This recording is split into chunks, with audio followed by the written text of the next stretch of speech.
Come on, baby.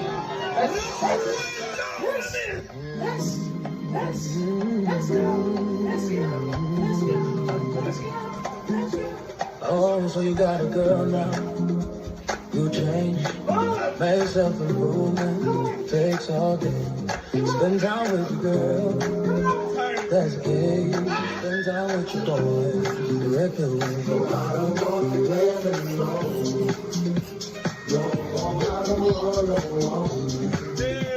No, I don't want your cuddles, no. With the boys! I'd rather sleep with the boys. No, I don't want to make curves. No, I don't want no women. Boys is the music and love for me. Spending time on my Z. Rubbing on bed nights. That's the better way. No, there's no. No, I don't want no women. Boys is the music and love. Hey! Spending time on my Z. Rubbing on bed nights. That's the better way. If you feel at home with your mom, oh yes, bro. I'm talking to you. If you're broke, I make these women. Yes, bro. I'm talking to you, baby. If you're ready to find your virgin, I'm talking to you. Wanna buy cash with no expertise, no, no, no. No wife, no wife, no pussy, no, no, no, no love, no love, no women, no wife, no wife, no pussy, no,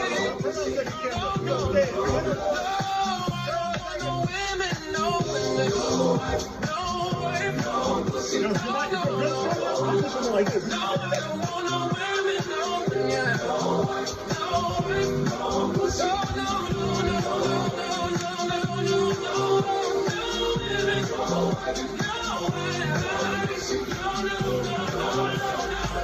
don't want no women, no women.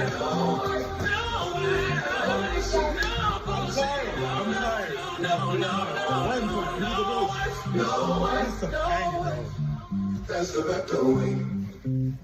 No, I don't want no women, no. No, no, no pussy, no. No, I don't want no women. Boys is not picking it up for me. Spending time on my boss, baby. No, I don't want no women. Boys is not no pussy, no pussy, no, no. No women, no women, no God. no pussy, no pussy, no love. I'm tired. No women, no women. I'm tired. No pussy, no pussy, no I love. don't understand how long I worked. No women, no women, no pussy, no. Yo, it's a banger. I'm trying to finish. It's a fucking. I'll throw my boys. You don't need no girls. Boys out. Boys in, boys in. No pussy,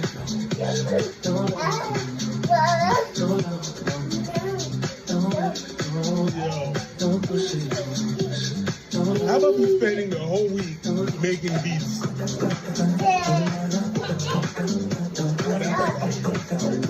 That's fucking good.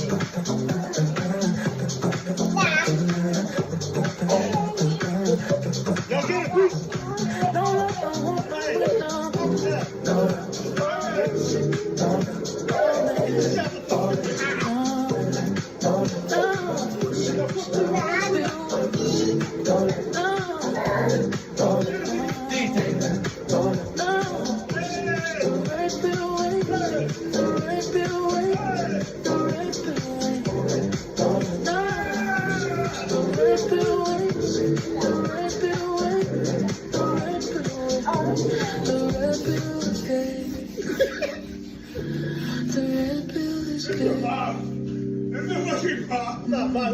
This is the banger of the year.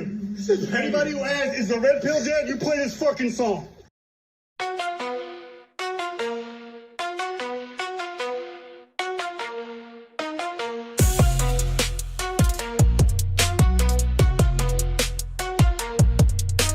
Hustlers unite, camp hustle ignite. In the land of the grind where the sun never bites. Commentary sharp, cut deep like a saber. Live stream wild, views stack like skyscrapers. Benny cooking, David's on the clock.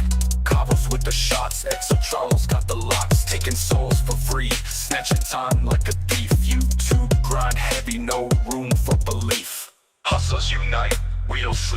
unite. Camp hustle in sight. Gotta hustle, take flight. Live stream the struggle, commentary the fight. Hustlers unite, keep the hustle airtight. Camp Hustle 1, it's the mission they dread, where the vision stays sharp and the critics get fed. Videos drop, every second's a jewel, taking souls for the free, no mercy, no school.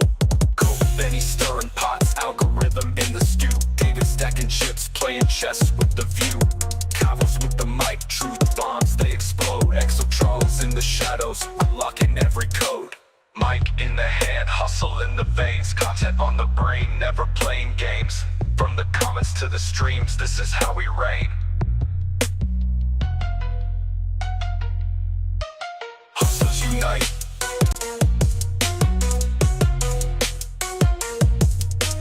Hustlers unite. Yeah. Content on the brain, never playing games. From the comments to the streams, this is how we reign. Content on the brain, never playing games. From the comments to the streams, this is how we reign. Hustlers unite, we don't sleep at night. Camp hustle in sight, gotta hustle, take flight.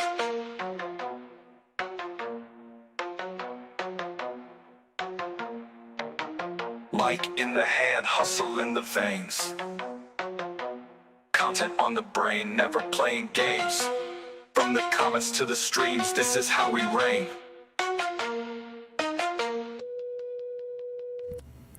Welcome back, ladies and gentlemen. Camp Hustle 1 here, back with another live stream. How you guys doing tonight, man? Hope you guys are all having a good evening. Let's jump right into it.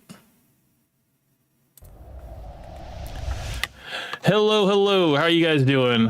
Yeah, just another night, man. Another stream, and I gotta fix this thing already. Let's hold on. My goodness. How you guys been, man? You guys been chilling? I know I have been chilling. Oh man, what a crazy week, right? That was that banger by Abba and Preach, the No Women song. That shit was so fucking hilarious when I first heard it, man. I figured you guys would enjoy it. But yeah, there's been a lot that's been going on this week, man. I know you guys probably heard about the whole Akaash Singh and his wife basically airing his dirty laundry out and pretty much simping for another guy on her podcast with her co-host, and basically, I don't know, making Akaash look pretty bad, you know, and pretty embarrassing. Like, I was getting a lot of secondhand embarrassment from it, and yeah, I don't think I would think I mentioned to Sonic, I was like, yeah, man, there is no woman worth that amount of embarrassment that she was putting him through. But yeah, for those of you that don't know what I'm talking about, we're going to go ahead and jump right into it. This is going to be our first topic we're going to talk about. So let's get to it. So the video is wannabe alpha male exposes simp comedian. And this is basically Myron Gaines talking about Akaash Singh. So we're going to go ahead and jump into it. That I don't like, what I find corny is my preference is not my. Now, who doesn't remember this? This was probably about 3 years ago when this was the first time Fresh and Fit went on Flagrant 2, the Andrew Schultz podcast. And yeah, I remember this. I remember watching this, and this was actually Akaash. They were all married, I believe. What's it called? Akaash, Andrew Schultz, I think a few of the other co-hosts, and they just kind of pushed back on all of the ideology that Myron and Fresh were talking about. And yeah, man, it was just, at the time, it was just, they were looked at as kind of like immature, like red pillar guys. And because most of the men in the room were married, they're like, yeah, you know, like this kind of stuff. Yeah, if we were ever fighting with our wives, yeah, we'd probably think that we'd probably, you know, watch your content then. We'd probably be like, yeah, you guys are fucking right. But until then, you know, it's like, wow. I remember Akaash said, he's like, dude, I'm 40 years old and married. Why would I watch your podcast? You know? But now it kind of seems like the tables have turned, and Myron put out a little short, or maybe he didn't, but maybe one of his clippers put out a short kind of compiling all of the different things that Akaash's wife said, and now it seems like some of the red pill teachings are being a little vindicated. So, Exo Charles, welcome to the stream, sir. How you doing? Yo, Camp. There was a lot of drama this week. There absolutely was, man, and we're gonna see if we can go through all of it. If I missed something, just put it in the chat and let me know, and we will cover it. But I think this Akaash stuff, we really want to go through it. And I think Mr. Too Lazy to Try, shout out to him. He put out a pretty good video. We're just gonna go through it right now. Women. Now, I thought it was I'm not dating my women, period, which is the corniest human being outside of a criminal to me, period. It's just, those are your roots. Those women are reflected in your roots. Like, Akaash is the extreme. Like, Akaash only dates brown. Oh, okay. Okay, so a very important point is coming up right now. Akaash, well, Andrew Schultz is about to say it about Akaash. Here it goes. Akaash has been with one girl in his life who is his wife. That's my wife. That's an So Indian this woman. is that was like important loyal to me. through and through. Okay. The way I look at it is, you watch them you see them evolutionary charts from Neanderthal to Homo sapien. Yeah. Y'all are the first motherfucker out of Neanderthal. But grow with your audience. Mature with your audience. One person in the relationship, whoever cares less has the leverage, and we want the guy to always care less. That is We want the man to wild. always That's have the leverage. childish as fuck. And bro. you guys might not like hearing is that. childish. But we truly feel. I'm not. that These you aren't have to- new beliefs, bro. You're not telling me some shit none of us have ever heard. We all heard this. I mean, I'm married. Akaash is married. Mark is married, right? Yeah. Like, it's possible. Now, granted, we might call you in 10 years and be like, y'all were fucking right. You know what I'm saying? But, All right, so 3 years ago, Fresh and Fit went on Flagrant, and Schultz and the whole crew, especially Akaash, called them out for some of their controversial takes and how they run their show, which obviously started a beef that reignites every now and then. And it just did recently because Myron discovered Akaash's wife is trying to be an influencer and has her own podcast. All right, so Myron wrote, imagine posting this thinking you put anyone in their place when your wife is fantasizing about having sex with other men, admits you're an ATM, tells you to shut up, and calls you stupid on the internet publicly. Clearly, your white knighting did nothing but lead to embarrassment. Hold the L at Akaash Singh. Your new name is Akaash ATM. Oh, man. Crazy. Exo Charles came back. He says, she's gonna be somebody's wife kind of girl. Oh, I mean, dude, she's like seeking orgies and shit with like other men, and what was it? Talking about how she reminisces about her college days and how she was at the white boy frat parties just popping her pussy and all kinds of shit. Well, of course, popping your pussy could mean dancing or having a whole lot of sex, and I'm hoping it's not the latter, but it probably is the latter. Tia Tosa goes, welcome to the stream, sir. Evening camp, hoping that things go better this week. Yeah, I hope so too, man. I've been hopefully working on my computer, making sure that it won't reset, but if it does, I mean, it is what it is, man. And I'm gonna try to make sure to not have too many windows open. I have a external hard drive I'm trying to move everything over to, so maybe that might free up some memory or something. But yeah, I've been getting a lot of blue screens lately, and it's kind of tough, but we're gonna push through. If this stream goes down, I'll just kind of restart it, and hopefully you guys will stay with me. I do apologize for the last stream last week. That I wasn't too proud of that one, but I mean, I still had a lot of good stuff that we went through, even though I had to break it up into 2 parts, but hopefully we'll be smoother this time. So Akaash Singh says, my man out here getting triggered by jokes. How ironic. We don't worry about me, Myron. I got no issue putting a bitch in her place. And then, okay, so I guess that was the clip that Akaash was talking to Myron and Fresh. So, which Myron's been having a field day with because she's the exact kind of girl they warn guys about. And she constantly humiliates Akaash on social media. All right, so this is the woman in question. I guess I will ask the chat right now. I mean, she's obviously attractive. She's not like butt ugly, but I have the ability of looking at a woman and seeing the red flags before anything, before like she even says hi, like you have to do your, kind of look around the woman and see like what's going on. And, this situation, yeah, I mean, she's married, but she has the wandering eye. She openly humiliates her husband for clout, she's made a couple videos saying that, he basically buys her stuff every time somebody online calls her mid. And yeah, man, it's like, I don't know, man. I don't think it's a good look for Akaash.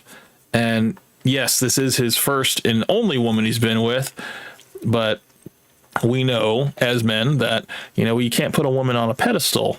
But we've all gone through this and we've all learned our lessons, hopefully.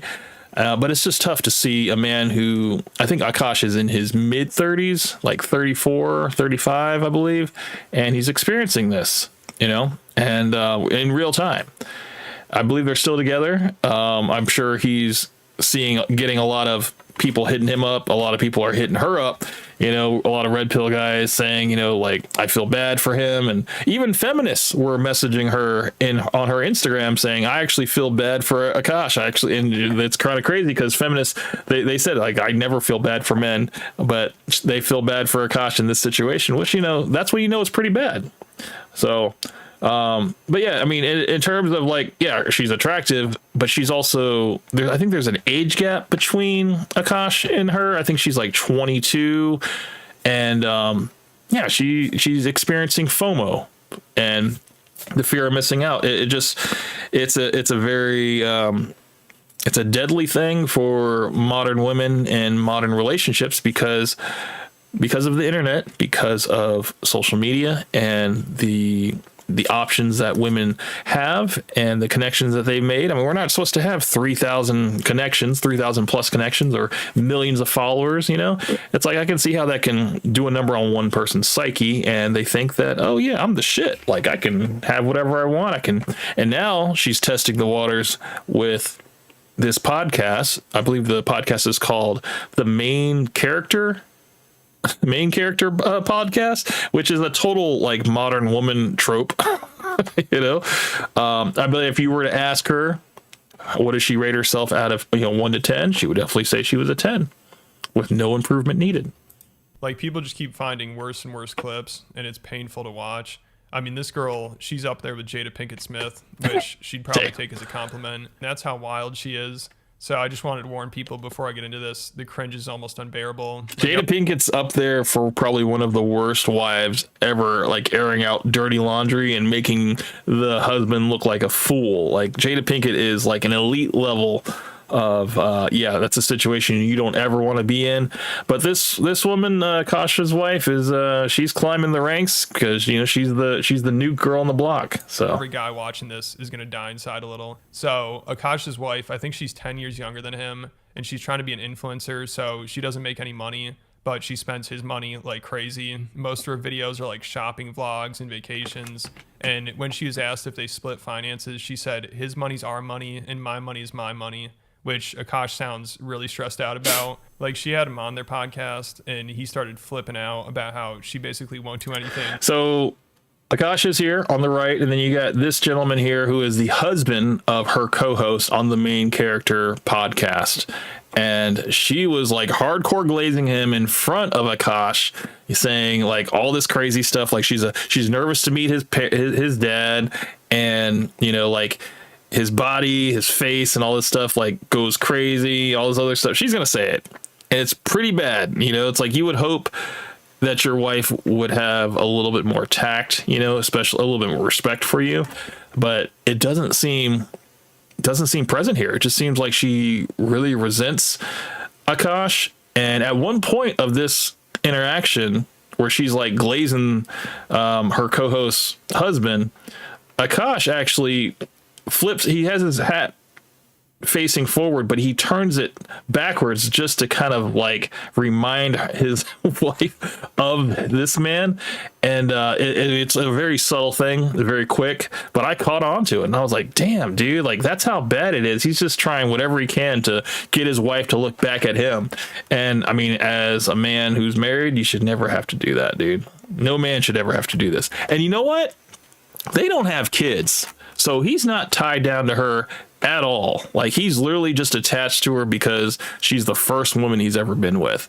And, you know, that first one, the first one always cuts the deepest. Sure. You know, I don't know exactly how long they've been together, but you gotta let it run its course, you know? And I think, you know, as long as she keeps this up, I'm pretty sure he's going to reach his breaking point soon enough. But let's continue. Except spend his money. For those of you who are new here, hi, my name is Jasleen. I'm a stay-at-home wife, but I don't cook or clean because I don't feel like it. And my husband is a full-time stand-up comedian, and he buys me lots of nice things. When I say I'm tired, she can't just let me So, be tired. She is definitely a product of like Cardi B generation, you know, don't cook, don't clean, but she got the ring. I travel, I work, and I'm very blessed to do what I do. But when I tell my wife I'm tired, I want her to say, I'm sorry, baby. I understand. That must be exhausting, buying me all these things. Instead, she goes, so am I. And if I dare open my mouth to... I mean, dude, she's young. She doesn't know anything about like empathy, dude. She's not a wife. She is like, she's a young girl who is looking at you. She's just using you for your money, man. It's unfortunate, but yeah, dude. And the fact is, I don't think Akaash sees it. I'm sure everybody else sees it, even like Andrew Schultz. I'm sure he's probably like said something in his ear or whatever, but I don't know. You know, like it's kind of crazy. You know, he doesn't want to tell him that, yo, you need to drop her like a bad habit, bro. Go, what the did you do that made you tired? Now it's a problem. Now it's a fight. So I gotta sit there. I went to Pilates. Oh, that's what I'm saying. Yesterday, I worked the entire, like, morning to night, whatever. I get a workout in because I'm trying to be less fat. And then she's like, babe, can you take out Happy? I'm so tired. And I'm like, are you fucking kidding me? And then I take you to Mew Mew and you Yeah, he's obviously miserable, dude. I mean, it's now gotten to the point where like every little thing is gonna trigger a fight between those two, and it's gotten so routine for them that they can't hide it behind closed doors anymore. It's gonna be very public now. And I mean, I know Akaash being a comedian, he's gonna use everything for like content, for like, you know, comedic relief and stuff. But she's going to use him for content as well, basically, you know, making him look bad for clout and content. And basically, once she builds up her recognition, her name and stuff like that, and she ends up possibly making more money than him, or maybe somebody with more money than him comes around and she swoops in, she's going to leave him. You know, because they're not tied down with any kids and stuff like that. He can make a clean break, but I don't know, man. We're gonna have to see it. We're gonna have to see how it happens in real time. Buy whatever you want. That's the bare. Excuse me, Dale. I didn't buy whatever I wanted. He limited me. I am on a budget. Okay. Because you want a house that I don't care about. A house in the Hamptons. Is this the Hamptons? Yes. Yeah, they're all the Hamptons. So she wants a house in the Hamptons. She wants a bunch of purses. She wants a bunch of vacations. I think they even went to Paris and like just staying in the house or whatever. They had a walk-in closet type of situation. I think they're going to talk about it here. But yeah, it was like he gave her the bigger closet and she was still complaining. So it's like, you know, a woman's she's never going to be happy, man. You know, it's like the more you give her, the more you're going to need to give her. This girl's so out of control. She is hardcore feminist, feeling bad for her. This is what I was talking about. So Emily said, I'm sorry for the man. I'm almost never sorry for a man. And then Noah first said, he's right. And then another one said, she said, Akaash, is that you? So I guess they think that maybe he has an alternate account. And then T said, girl, don't make me side with a man. And then Z said, girl, don't make me agree with him, please. So yeah, it's like even the women are like, yo, you're taking this too far, man. Gosh, like in one of her most popular TikToks, she's yelling at him because she doesn't have enough room in her closet for all of her clothes and handbags. And the top comments are like, I'm sorry for that man, and I'm almost never sorry for a man. And girl, please don't make me side with a man. Girl, don't make me agree with him, please. Do you know what my fucking husband just tried to do to me? Yeah. We're leaving. Shut up. We also just redid our closet. Damn. I mean, just her saying shut up to him, you know, it's just like, look, you're lesser than me. She knows that she has the leverage in the relationship. So she knows that she can take full advantage of this whole thing. So you got this man right here standing in front of the wall of purses that he's paid for her to probably pacify her in her walk-in closet. And she's still complaining that she doesn't have enough room for all of her stuff. Is it? This is all her closet now. She took the whole closet. I don't have space for. Can you show? Yeah. I don't have space. Oh my God. I'm not doing Look how that. space exists. I'm not doing that. We were supposed to build a wardrobe, but Akash didn't want to do it For because me, he's too because cheap. I took the smaller closet. Do you know how much fucking space he has? Look, utilize the shelves, you idiot. Akash, for real, I like my clothes spread out. Then, no, but like, no. I pissed. don't want them all in the same rack. So it's really bad. Did he take her? Was this like an arranged marriage, or did he? I don't think so. I mean, I don't know how they met, because I think that would actually mean something in terms of like their origin, you know, because if he was like set up with her and like it was just for some reason, this is why they don't see eye to eye, because they're so like unequal, you know, yoked and everything. Like he basically, he needs to find a girl that's a little bit older than her. And yeah, now that he has had his first woman and stuff, he's now ready to have another one, you know?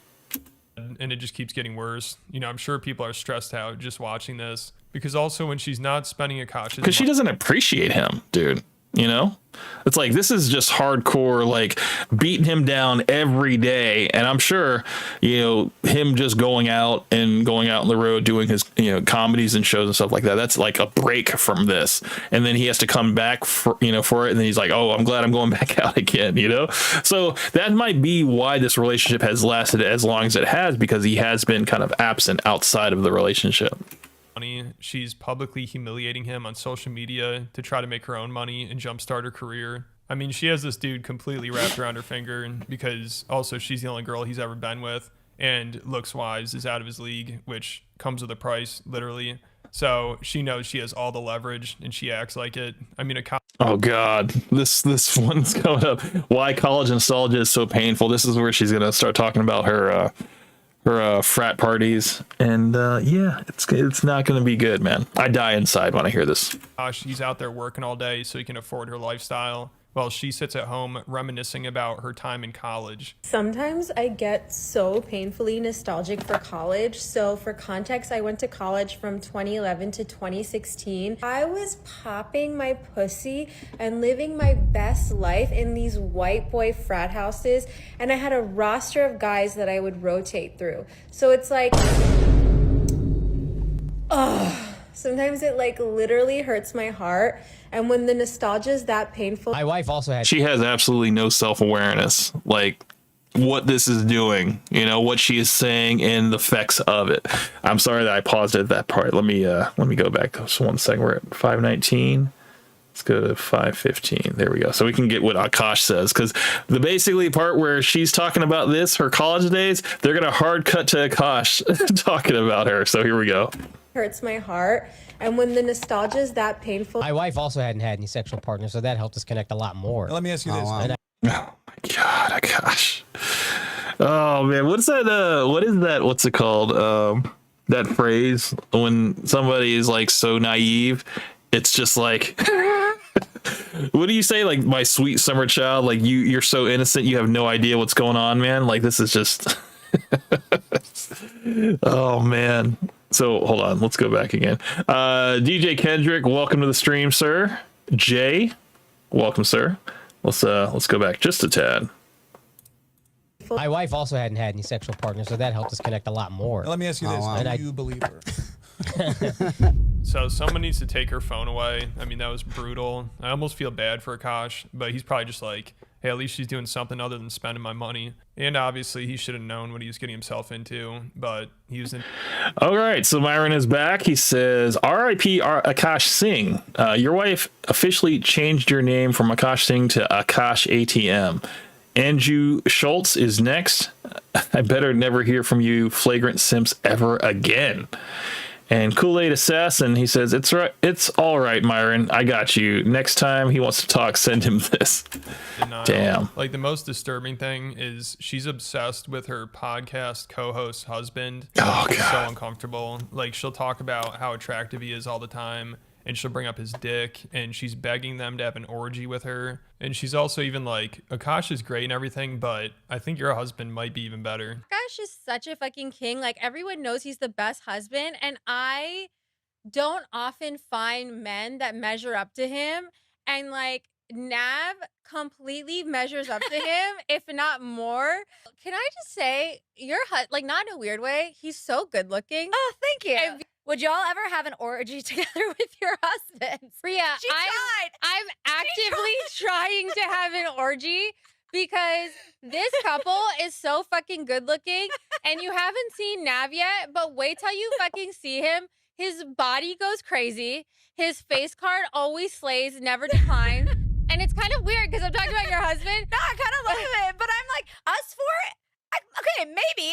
I just know that Nav's dick is like at least 10 inches. You would only be down for an orgy if we Or did it's it. thick. It's thick. I'd only been down for an orgy if Yeah, so this is just sad to see. I mean, it sounds like Akaash. That sucks, man. I mean, dude, that's like grounds for divorce, man. Like, I don't even care if you're just having a girl chat on like podcasts and stuff like that. Like, this is basically being broadcast for everyone to see, you know, and it's just, this is bad, dude. This is not a good look.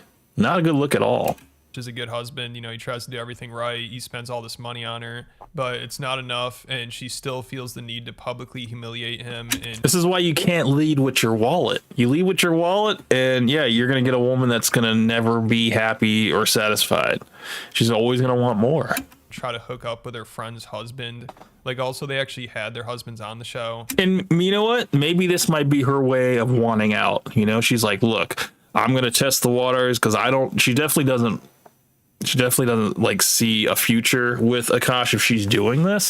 So maybe she's trying to force Akaash to step up and just end it, you know, but I don't know. He's just being this guy that's going to be very passive, and that's not good, man. You know, he's going to die a little inside. He's not happy.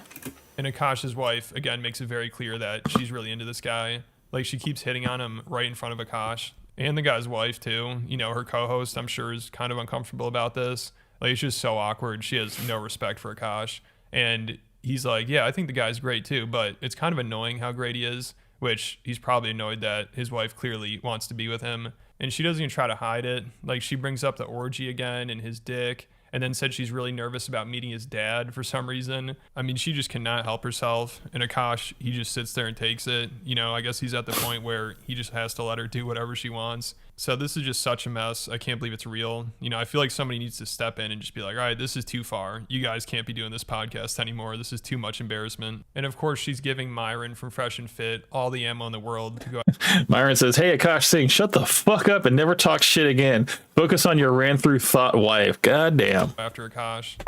Can I say this is the best husband I've ever seen? And I'm not even saying that hyperbolically. It's a little annoying. And then like he's just getting in better shape. Off already. We might have. Oh, what are y'all doing this whole time? Drake is your Taylor Swift. 100%. Exactly. I'm toxic. How do you think I have to keep up with her? No, he be saying some boss ass shit. What is the stuff he says to you that I'm just like, that's fire? Oh, Nav just puts his dick out on the table. There's a difference being a scammer and being a hustler. Two very different things. Okay. I'm a hustler who scams a little bit.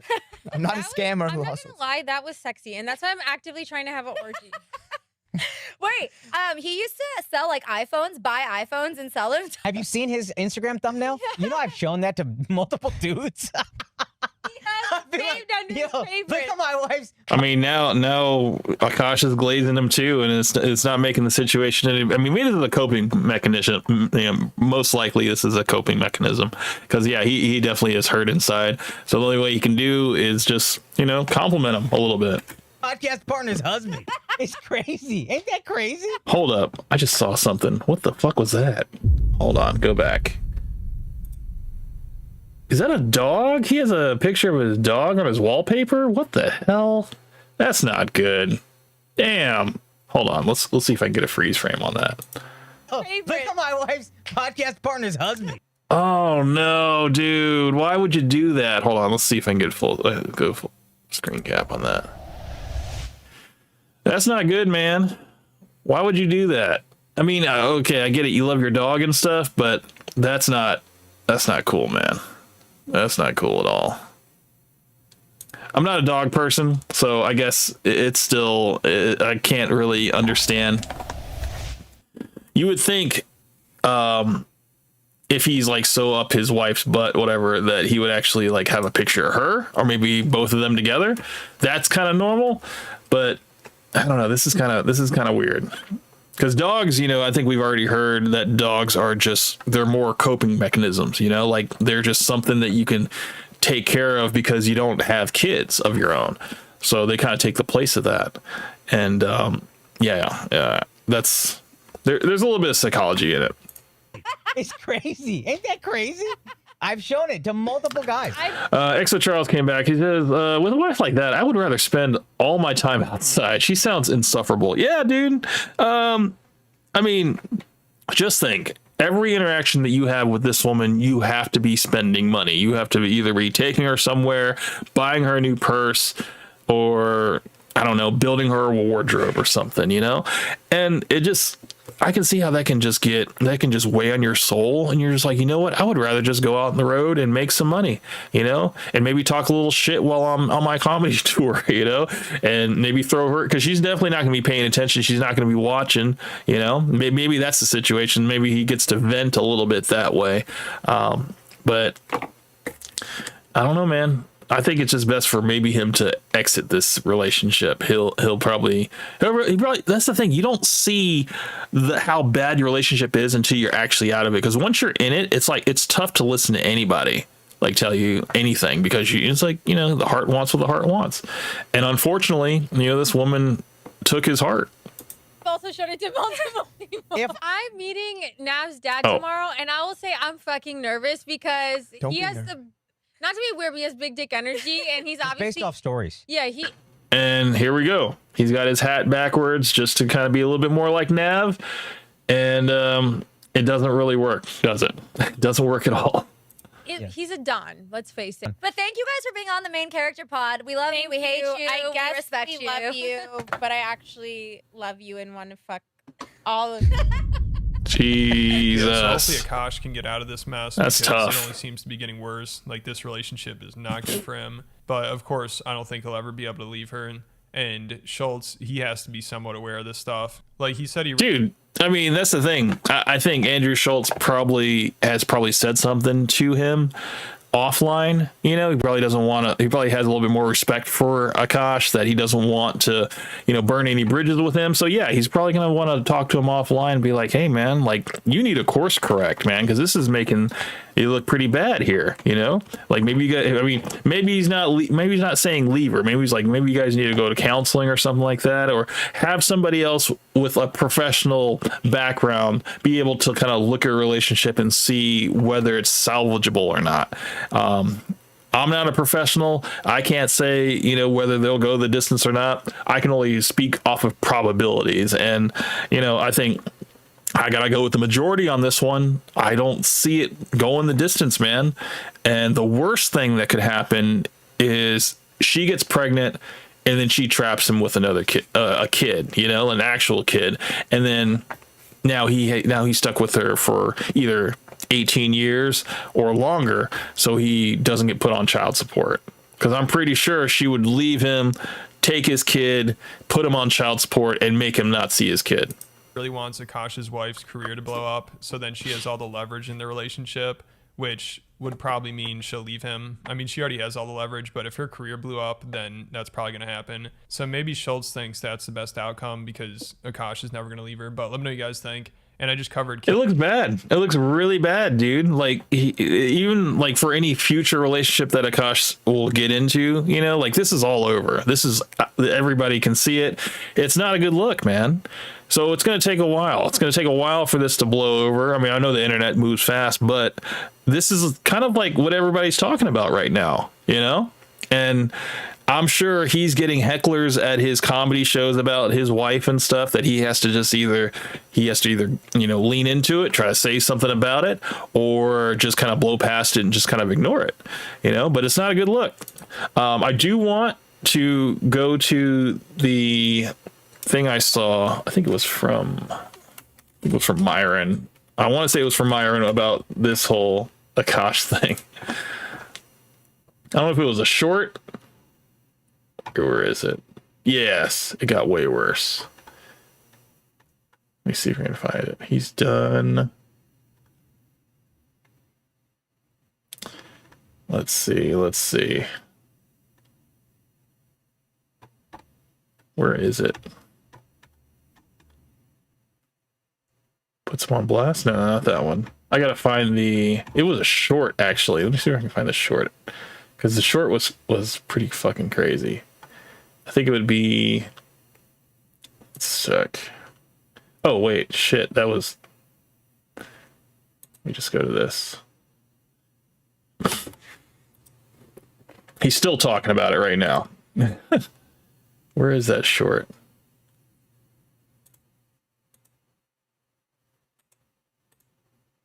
Several days ago. Oh, actually, hold on. Not that. Where is it? Yes, this is it. What I find the Akaash situation got way worse than I thought.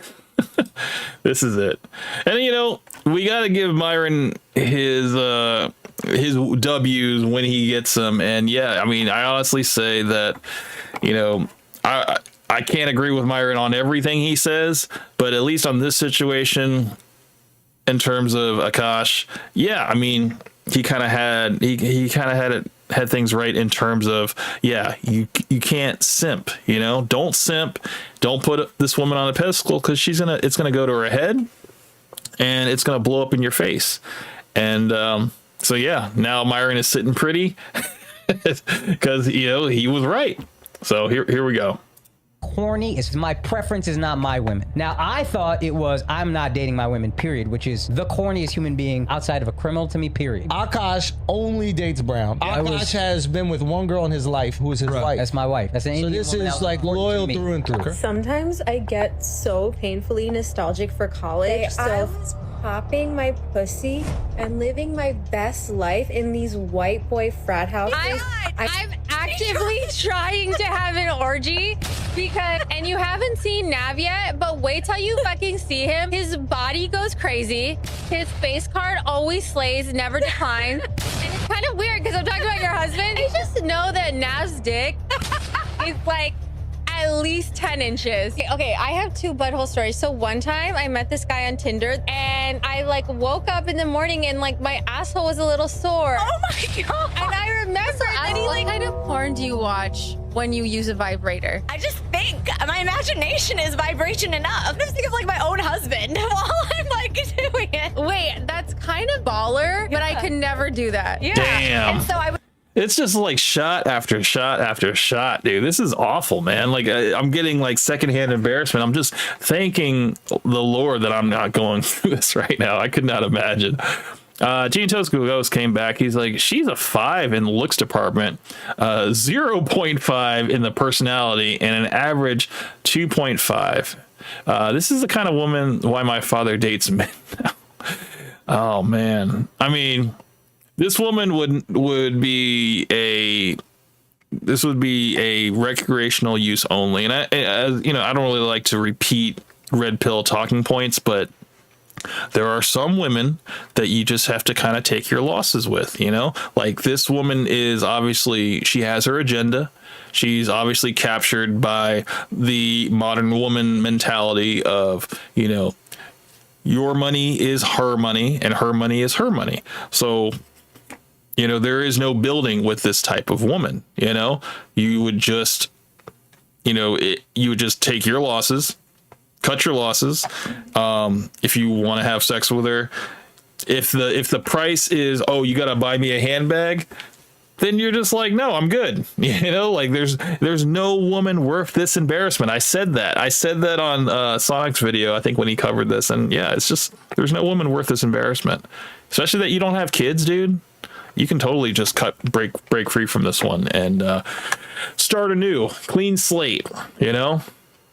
And the sooner you do it, the better, man. We can, the better the internet can get behind you and say, hey, I'm glad you got rid of that woman kicked you to the curb. She was no good for you. You know, you can start rebuilding now, you know? Look at you and your husband split finances, and I'm gonna be really fucking honest. I don't. We don't. We don't. We don't. First of all, that's a fucking red flag. Any man that doesn't want to have a joint bank account or isn't being transparent with his accounts or has separate accounts, that's a fucking red flag. This is not a two-way street. This is a one-way street. His money is our money, and my money is my money. My money. I never watched that show, but like he's on my hall pass list. Oh yeah. Chase Crawford, Jacob God Elordi, damn. Austin Butler. Do you know why I think I have like a good marriage? I think it's because my husband's never here. Oh, Yeah, that's just, dude, that's painful to hear, man. It's just like she just doesn't respect him. I can't even say that she loves this guy. I think she just loves the fact that he buys shit for her, keeps a roof over her head, you know? I mean, she basically went from her father to a sugar daddy, you know? And it sucks because he can't see it. He can only just kind of just go through it, say, yeah, it's a fucked up situation. But yeah, dude, just get out, man. You got to get out. Shit. Exo Charles came back. He says, if you rewind the video, she's keeping eye contact with her friend's husband while saying, I want to F you all. Oh, no, I knew. I've watched that clip like more than once. She was absolutely eyeballing him the whole time. And Akaash is over here like trying to put his hat backwards, be like, hey, notice me. And yeah, it didn't work, man. She was like, she was all about him, man. And I don't know how her co-host can just kind of like laugh about it, you know? It's like you think she'd be able to be more protective of it and stuff. I guess because it's just, she knows that it's just for content and it's not like, I don't know, it could be serious. I can't say it's not serious. But yeah, it just seems like you think the co-host would say something like, oh my God, your husband's right here. How could you disrespect him like that? You know, like, I don't know if the tables were turned, if say her co-host wanted to be with I don't know, you know what? She probably wouldn't care. She's like, go ahead and take him. I don't care. As long as I get to have my things and I get to, like, you know, fantasize about other men. Maybe she'd be doing her a favor. I don't know. I don't think it would work the other way around. So, oh well. Oh, God. Okay, so I've been getting a lot of comments that I'm using my husband for clout, and yeah, that's exactly what it is. What's wrong with that? Holy shit, bro. That is embarrassing. And this guy had the fucking nerve to talk shit to me all this time? Let's get into his girl. She goes and does an interview, right, guys? She goes and does an interview on YouTube, this right here. God being more. And it got 37K views because we were roasting her so much, right? And her dumbass literally says, thanks for the publicity, babe. We just hit 8K views. 8K views while humiliating your husband was worth it. You're even lower IQ than I thought, bro. This is stupid, bro. And this interview was so fucking annoying. But regardless, I digress. Shout out to my guy, Kool-Aid Assassin, because he gave me some clips here from it. So check this out, ninjas. Shout out to Kool-Aid Assassin for this. How do you and your husband split finances? We don't. We don't. If you want to work, all for that. But like any man that doesn't want to have a joint bank account or isn't being transparent with his account, that's a fucking red flag. His money is our money and my money is my money. I know so many girls in my life personally that have been with guys that weren't transparent about money, and they ended up being terrible in other aspects, and like people ended up breaking up in divorces. So that is actually my number one. So she's looking at other relationships and basically punishing her husband for what she's viewed from other relationships. She's like, no, you're not going to do that to me. When I'm like, he's a completely different guy and you actually kind of treat him like trash, and you really don't know what you got until it's gone, man. So they must be generous with their finances from day one. That means paying for the first date and everything. I know. Why don't she just start an OnlyFans if she hasn't already started an OnlyFans? But why don't she just start an OnlyFans and just like cut Akaash out completely? I mean, yeah, she gets to deal with the whole married life and stuff, but I don't know. Maybe starting an OnlyFans wouldn't work because everybody knows that she's with Akaash, and maybe, I don't know, maybe simps don't care about that kind of thing, but maybe it wouldn't pop off. Only until they would be divorced. If she was to do an OnlyFans, it probably would blow up. I mean, come on now. The simp economy is very strong. that it's rough out there, inflation. Like, I'm not saying to just like waste it on every single girl, but if a girl is special, you should be courting her properly. Okay. Tea and Toast, what goes? I mean, she's obviously special, man. So your rating of an average 2.5. You obviously didn't see what was special about her. I mean, I'm sure there's something. I can't tell you what it is right now. But yeah, I mean, apparently she has an ego about herself. She thinks she thinks she's hot shit. And you know, all girls at 22 think they're hot shit. So, what's gonna happen? You know, Akaash is gonna get older. He's gonna get into his 40s. She's gonna hopefully be gone by then. But if not, yeah, she's gonna get into her 30s, and then she's probably gonna be a little bit more. It's whatever's happening right now is probably gonna compound and get a lot worse. You know, if they stay together. Hopefully he doesn't have that much tolerance as a person, as a human being. Hopefully he does have a breaking point, I'm hoping. But if not, then yeah, it's gonna get a whole lot worse, dude. Okay, now let's play that again and actually give some commentary. How do you and your husband split finances? We don't.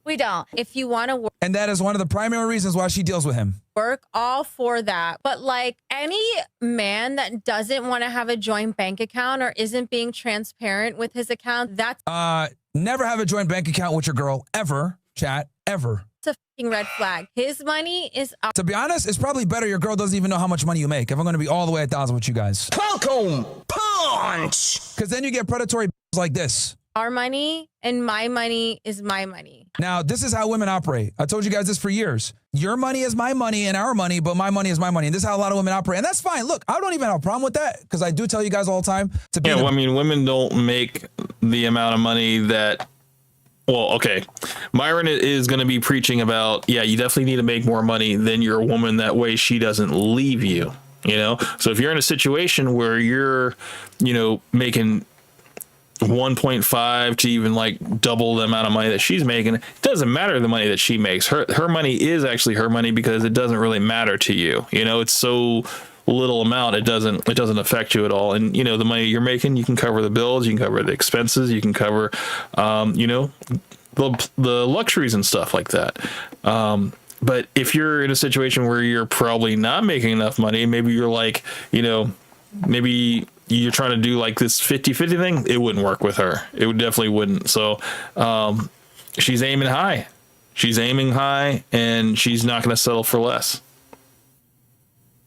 Breadwinner, but you being the breadwinner should come with more respect where she's not going on fucking podcasts talking like this. She should be having the fear of God to even say anything that would offend you, let alone publicly. But the fact that she's doing this shit publicly tells you guys she knows that she has the upper hand. That's why she knows she can say this kind of stuff.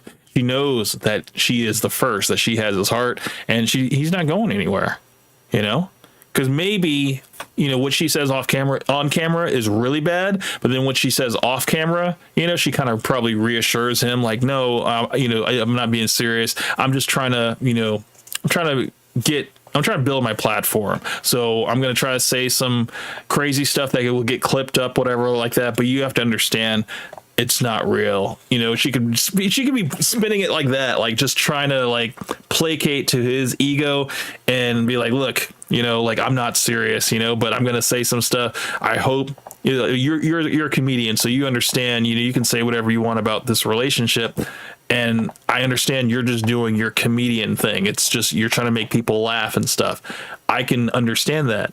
She could probably be playing like 4D chess with Akaash and just saying like, look, it's just words. You know how I am offline. You know, saying shit like that to just kind of keep stringing him along. And, you know, we are just on the outside looking in and be like, oh, yeah, you need to kick this girl to the curb. And you're stupid every day that you stay with her, man. As where he stands, he's nothing more than an ATM to her. I know so many girls in my life personally that have been with guys that weren't transparent about money and they ended up being terrible in other aspects and like people ended up breaking up in divorces. So that is actually my number. She doesn't need to know how much money you make. You could be a provider and she doesn't know shit. It's better that women don't know how much money you make and never, ever have a fucking joint bank account with a female. Ever. Number one. I mean, Myron will tell you don't even live with your female. So, I mean, he goes a little to the extreme, you know. I think having a joint bank account with your wife you know, and your wife hopefully is a woman you are going to go the distance with, I don't see an issue with that.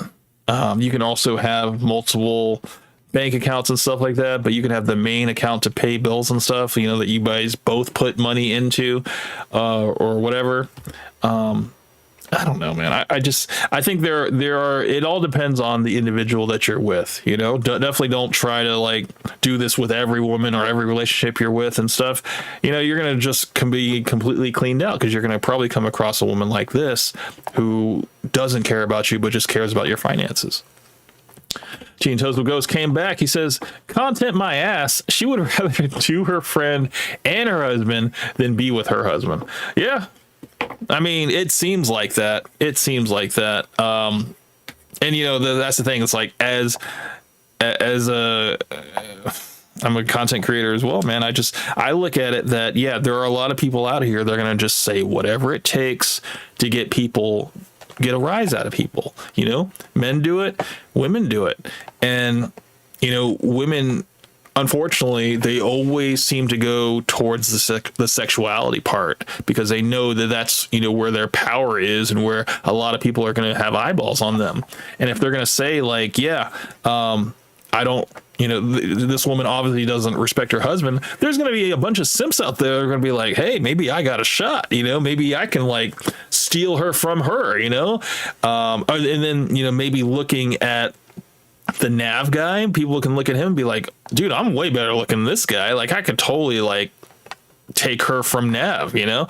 So yeah, the simp economy is like primed and ready for a woman like this to make famous. You know, I mean, we did it with the Hawk Tua girl, you know, and we saw that run its course. Shit, they even did it with that other girl, the monotone woman that had her podcast, the really good podcast. What was her name? I don't remember her name. I just remember that she was very monotone, and everybody was all jumping around her, and now, you know, her podcast is dead and she's restarted another podcast. God, what is her name though? I don't know her name. I know her face, but I think you guys know who I'm talking about. She basically did that one podcast with Drake in the bed, and people were speculating whether she like had like an offline relationship with him and stuff. And that podcast ended up getting taken down, and then that furthered the speculation. God, what is that girl's name? She's very monotone, and I think if you just type in like podcast with Drake, white girl podcast with Drake, really good podcast, you'll find her. You'll know who I'm talking about. But yeah, we make stupid people famous all the goddamn time, and I think this is just this woman's 15 minutes of fame right here. They must be generous with their finances from day one. No, you are not generous with your finances day one. You are generous and take care of her only after she qualifies after 6 months to 1 year of serious dating. Fresh, are you listening? Are you listening to this advice? Because Fresh obviously will lead with his wallet. He'll go all out on the first date, man. $1,000 dinners, $1,500 Van Cleef bracelets. You know, I'll get you an apartment. I'll get you a car.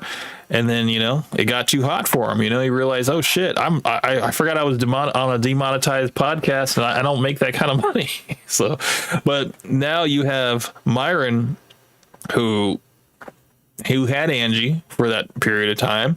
He put her up in a house. She didn't work. She basically just worked for him. And he just kind of gave her his card to pretty much, you know, buy whatever she wanted. So I think there's gray areas for this stuff in terms of what Myron believes and stuff. He can say whatever he wants about Akaash's wife, whatever. But in terms of practice, Myron has also kind of done the same thing as far as simping for a woman that wasn't, well, his situation was a little special because I think that was more of an arrangement. It wasn't an actual relationship. And I think that's why it didn't really matter for him for it to end, because it was just like, he's not losing anything, you know? Not from fucking day one. Fuck out of here. That means paying for the first date. Know that it's rough out there, inflation. Like, I'm not saying to just like waste it on every single girl, but if a girl is special, you should be courting her properly. Yeah, but most girls don't qualify for that. Now, you can see. Yeah, I can actually agree with Myron that there's a lot of modern women, especially, the young 19, 20, 21-year-old girls that are just entranced with Instagram culture, thought culture, OF culture, and basically just looking at men as resources. They're not trying to look for a connection, they're just looking for a roster, and they don't want a connection with a man. They just want a man that can take care of them and take care of their needs, but they're like, I don't need one man. They could get a bunch, so that's how she spoke about him on this podcast. Now look at this shit right here, chat. Just try to do it. Yeah. No, we're leaving. Shut up. We're leaving She told him to shut up. Paris in 5 hours, so tensions are a little high. We're leaving for Paris in 5 hours. I wonder who paid for this trip. We also just redid our closet. This is all her closet now. So look at this. This is her closet. She clearly gets the bigger one and the better one. She took the whole closet. Which we already agreed. Standing there with his fucking hands on his hips. Now she's saying she doesn't have no space. And now I'm saying I don't have space for all my... I don't have space for... Can you show? Yeah. I don't have space for all my Indian suits because I like my dresses spaced out. Do you know what Akaash just did? Here you go. Watch this. Oh my God. I'm not doing that. Space exists. I'm not doing that. What? So what do you want to do? You want to buy a separate house with all hangers? No. We were supposed to build a wardrobe, but Akaash didn't want to do it because he's too cheap. I took the smaller closet. Yo, are you... He took the smaller closet. Wait, so if they build a wardrobe for Akaash, that means that she can have the second closet, the one that's in his room. That's pretty much what he was trying to give her. Which, you could have those wardrobes, like the little wardrobes with those the wheels on it, they cost like $15. And yeah, they can hold like a week's worth of clothes. If that's like all he needs, if he's just a simple person, and give her the other one. But you shouldn't have to do that, man. It's like, I don't know, man. It's like, you don't need all this stuff. You need to find someone a little bit more reasonable, man, a little bit more sensible. And he's got a woman that he can't handle, unfortunately. Are you kidding me? Do you know how much fucking... The freaking apartment's a mess, dude. You see this shit? Hold on, let's go back. Yo, are you... He took the smaller closet. Are you kidding me? Maybe they just moved in, but there's just like, this is a mess, dude. Look at this box. Well, I mean, maybe they did just move in because I see cardboard boxes and all this stuff. So yeah, maybe they did just move in. I'll give them the benefit of the doubt. Fucking space he has? Look, utilize the shelves, you idiot. These are for sneakers. She called him an idiot. And then this is going to be for towels. Akaash, yo, I'm gonna play that one more time for you guys, bro. Cause you know what my fucking husband just tried to do? You know what my fucking husband just tried to do? And I've seen relationships like this where they've been together for more than like 5 to 10 years. And yeah, dude, like they've become so comfortable with one another that yeah, that's how they address each other. My fucking husband, and they fight openly, but they don't ever break up. They might never even get married. They might just be like together in a house. They might even have kids and stuff. And yeah, they are together. You rarely see them say anything loving to each other, but yeah, they're just completely like, it's like, dude, why are y'all together? Y'all hate each other's guts, but they're together. They're like, look, nobody else understands me, or nobody else, can fix us, or can fix me. So it's like they kind of settled for each other. But I don't know. I think she's going to outgrow him, or hopefully he's going to outgrow her and be like, yeah, I don't need this in my life. I got enough bullshit to deal with as a man. I don't need this. No, we're leaving. Shut up. We're leaving. Shut up. In Paris in 5 hours, so that he paid for. Tensions are a little high. Tensions are high. Why? We also just redid our... This fucking bucktooth beaver is over here being an insufferable fucking... For what? For views? On Instagram? Closet. This is all her closet now. She took the whole... Look, this is the look of despair, man. This nigga was just sitting there with his hands on his hips like, fuck. Whole closet. Which we already agreed upon. Now she's saying she doesn't have no space. And she's saying she doesn't have space. When there's clearly space because she doesn't want to push her clothes together. Saying I don't have space for all my... I don't have space for... Can you show? Yeah. I don't have space my Indian suits. My dress is spaced out. Do you know what Akaash just did? Here you go. Watch this. Oh my God. Yeah, common sense. I'm not doing that. I'm not doing that, bro. Like, this is. And she doesn't. She's not going to conform to whatever he wants. She is going to basically give him a fight at every angle, dude. And it's just, dude, this is an uphill battle, man. And you're not going to come out on top on this one. It just seems like this is a losing battle. And it's just best to just cut your losses, dude. She doesn't cook. She doesn't clean. What does she do for you? You know? They probably don't even have sex. She probably fantasizes about having sex with other men, you know? So I don't know, dude. I don't see any worth that she has for Akaash. It just, I don't know. And it just sucks because she was the first for Akaash. So she's going to be special to him, but he's not special to her. I mean, that's kind of why you need to be with someone who doesn't have more experience than you. Okay, so when I say more experience, I mean more sexual experience than you. You know? Like, it can work the other way around, but you know, not to the extreme where, like, you know, you're like trying to find a virgin only and stuff like that. But like, when you have somebody that's in their youth and they've already had all this experience in terms of like men simping over her and stuff like that, it goes to their head. You know, they get this huge ego about themselves and there's nothing you can do. This is like a lost cause. You can't do anything for this woman. You know, it's only Father Time is going to have to come in and just knock her down, take her down a peg or two, and she'll realize, oh shit, this whole time I should have been developing a personality. I should have, but you know, I was just too busy trying to get the bag, you know? Teen Toast Ghost came back. He's like, tell me lies. Tell me sweet little lies. I mean, I don't know what to tell you, bro. Like, this woman right here, this woman is a walking red flag. And hopefully, you know, any guy that is looking at her as like, damn, she's attractive, whatever, I would give her the business. I'd give her whatever she wanted. Hopefully they are starting to see like, well, this is the situation that you would be in if you were in a relationship with her. And I mean, come on, guys. We can't be led by our dicks. We got to actually be thinking with our brains, you know, and realize that, yeah, this is not this guy is miserable, you know? And that statement is true, you know, like for every hot girl you see, there's a man that is tired of dealing with her. And that's true. Painful to watch, chat. This is really fucking painful to watch. But bro, I'm not doing that. What? I'm not doing that. So what do you want to do? You want to buy a He bought the house. He pays all the fucking bills. She has the bigger closet. separate house with all hangers? No, we were supposed to build a wardrobe, but Akaash didn't want to do it For because me, he's too because cheap. I took the smaller closet. Yo, are you kidding me? Do you know how much fucking space he has? The place is a mess, dude. And you know what? She ain't cleaning. She ain't cleaning none of it. If there's a mess, you can hire a maid. That's literally what she's gonna say, dude.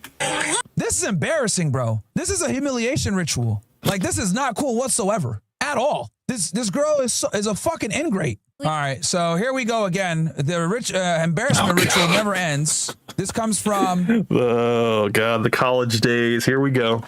Base345. Thank you for that, bro. Thank you for sending me this, my ninja.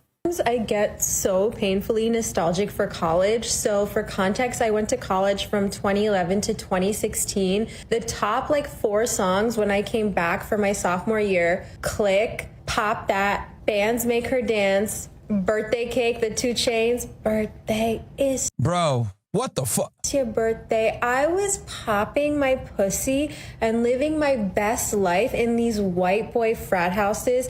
I was shopping at Rainbow. I was eating buffalo chicken wraps every day. I was straightening my hair with my French tips. Like, you could not tell me nothing. And I had a roster of guys that I would rotate through. So it's like... sometimes it literally hurts my heart. And when the nostalgia is that painful, guess what I have to watch?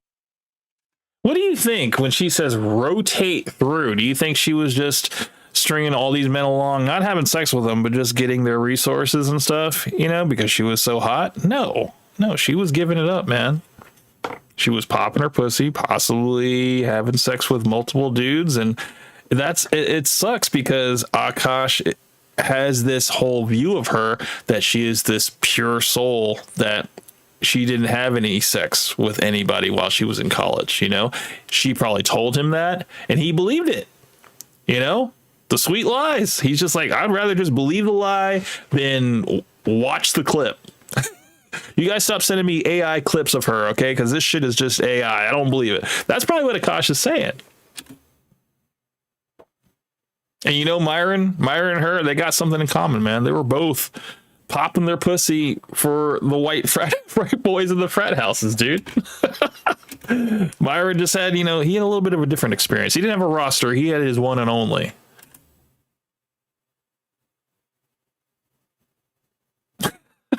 Guys, I've never seen that video. Yo, wow. Holy shit. Yeah, Akaash was a virgin when he met her. She clearly wasn't. Yo, what the fuck, man? Bruh, that is fucking wild. That is absolutely fucking wild. Bro, hold on. Gentlemen, ladies and gentlemen, bro, like, this is what happens when you don't have red pill awareness, bro. That's really all I can say.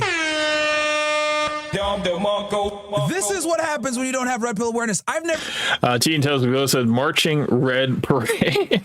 Freaking communist party over here, man. Jesus Christ, dude. Like, yeah. It's like, just run the other direction, man. Get out. Okay? Get out while the getting is good. And while you still have a shred of dignity. I mean, it's fading fast. It's fading fast, dude. Like, I mean, by the second. People are just making video after video just calling this guy a straight simp, which, he is taking on a lot of the characteristics of a simp. So I would have to agree. But, it's like, I understand that this is your first relationship. This is your first, love. And yeah, that's going to be tough to walk away from, but he's going to have to do it. He's going to have to man up eventually. I've never even seen this video. I thought it was bad with the ATM shit. But also, again, she possibly might do it for him. She might just cheat on him. She might not care. She might have said, like, oh, look, I've been talking about this. I can't believe you don't listen. You don't listen. I said it online. Whatever, you didn't listen. You thought I was joking. I don't know, man. There's so many different angles that this would go, and I don't think it ends well. It does not end well on all the paths. He just needs to walk away. Basically, I call him Akaash ATM. That's his real name now. This is a fucking bro. What? Sometimes I get so painful. Akaash ATM is crazy, though. I gotta say that's actually pretty clever. That's a clever one from Myron. Myron's getting a little bit better. Just marginally better, so I'll give him that. Really nostalgic for college, so now she said I get painfully nostalgic from college. I wonder why. No, you don't, Myron. You know exactly why. Because you've been through it too, man. You got those pictures with Eric and stuff like that. Your college days. Come on, we didn't forget, man. We're not gonna ever forget. Context, I went to college from 2011 to 2016. The top 4 songs when I came back for my sophomore year: Click, Pop That, Bands Make Her Dance. All slut songs, by the way. These are all like strip club songs. Like I said, she's captured by the whole Cardi B, Megan Thee Stallion type music, dude. Like, she is totally entranced in slut thought culture, and I'm sure her parents aren't proud. Maybe her parents don't even know. It's crazy. Birthday cake, the 2 Chainz. Birthday, it's your birthday. I was popping my pussy and living my best life in these white boy frat houses. White boy frat houses, which means she was getting fucked all the. Oh, okay. So Myron, he knows this he's speaking from experience. He knows this. Okay, he knows this. Time. That's what it means. Houses. I was shopping. And let me tell you guys something about frat houses and shit. Here we go, Myron. What are you gonna really tell us? Are you gonna tell us stuff you know from experience, or what are you gonna say, man? I can't wait to hear what he's gonna say. If your girl goes to frat parties, she's a slut, bro. So I tell you guys all the time, don't date girls that went to big party schools, and especially if they're in a sorority. As a guy that was an athlete, Division I, that went to a big ass school, Greek life is not good at all. Not good at all. Especially at big Southern schools. Fuck no. I'm sure Myron had to pledge. He had to wear the bikini 2-piece, whatever, to pledge for the the frat. And yeah, I mean, I'm sure he did a lot of stuff that he probably didn't regret. He probably looks back on it fondly, like, yeah, that was a good time in college, man. Good times.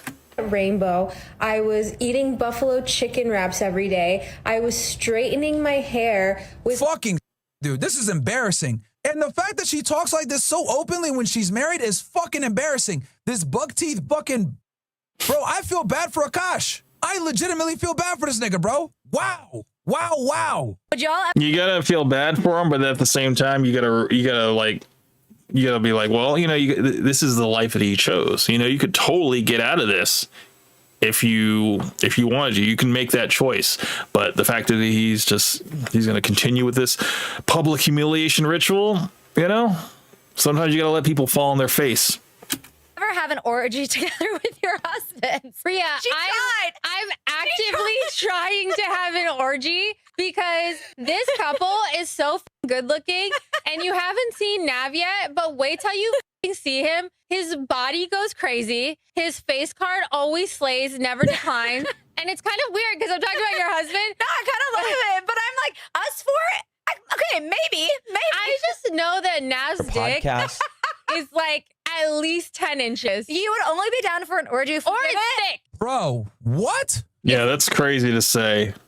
I mean, the fact is, I think the co-host, this woman in the pink here, she should definitely have something to say about that. Like, not be okay with it. But yeah, I think she understands that it's not serious, or maybe she's like, oh, she would never do that. She's just saying that just to be like flagrant and stuff.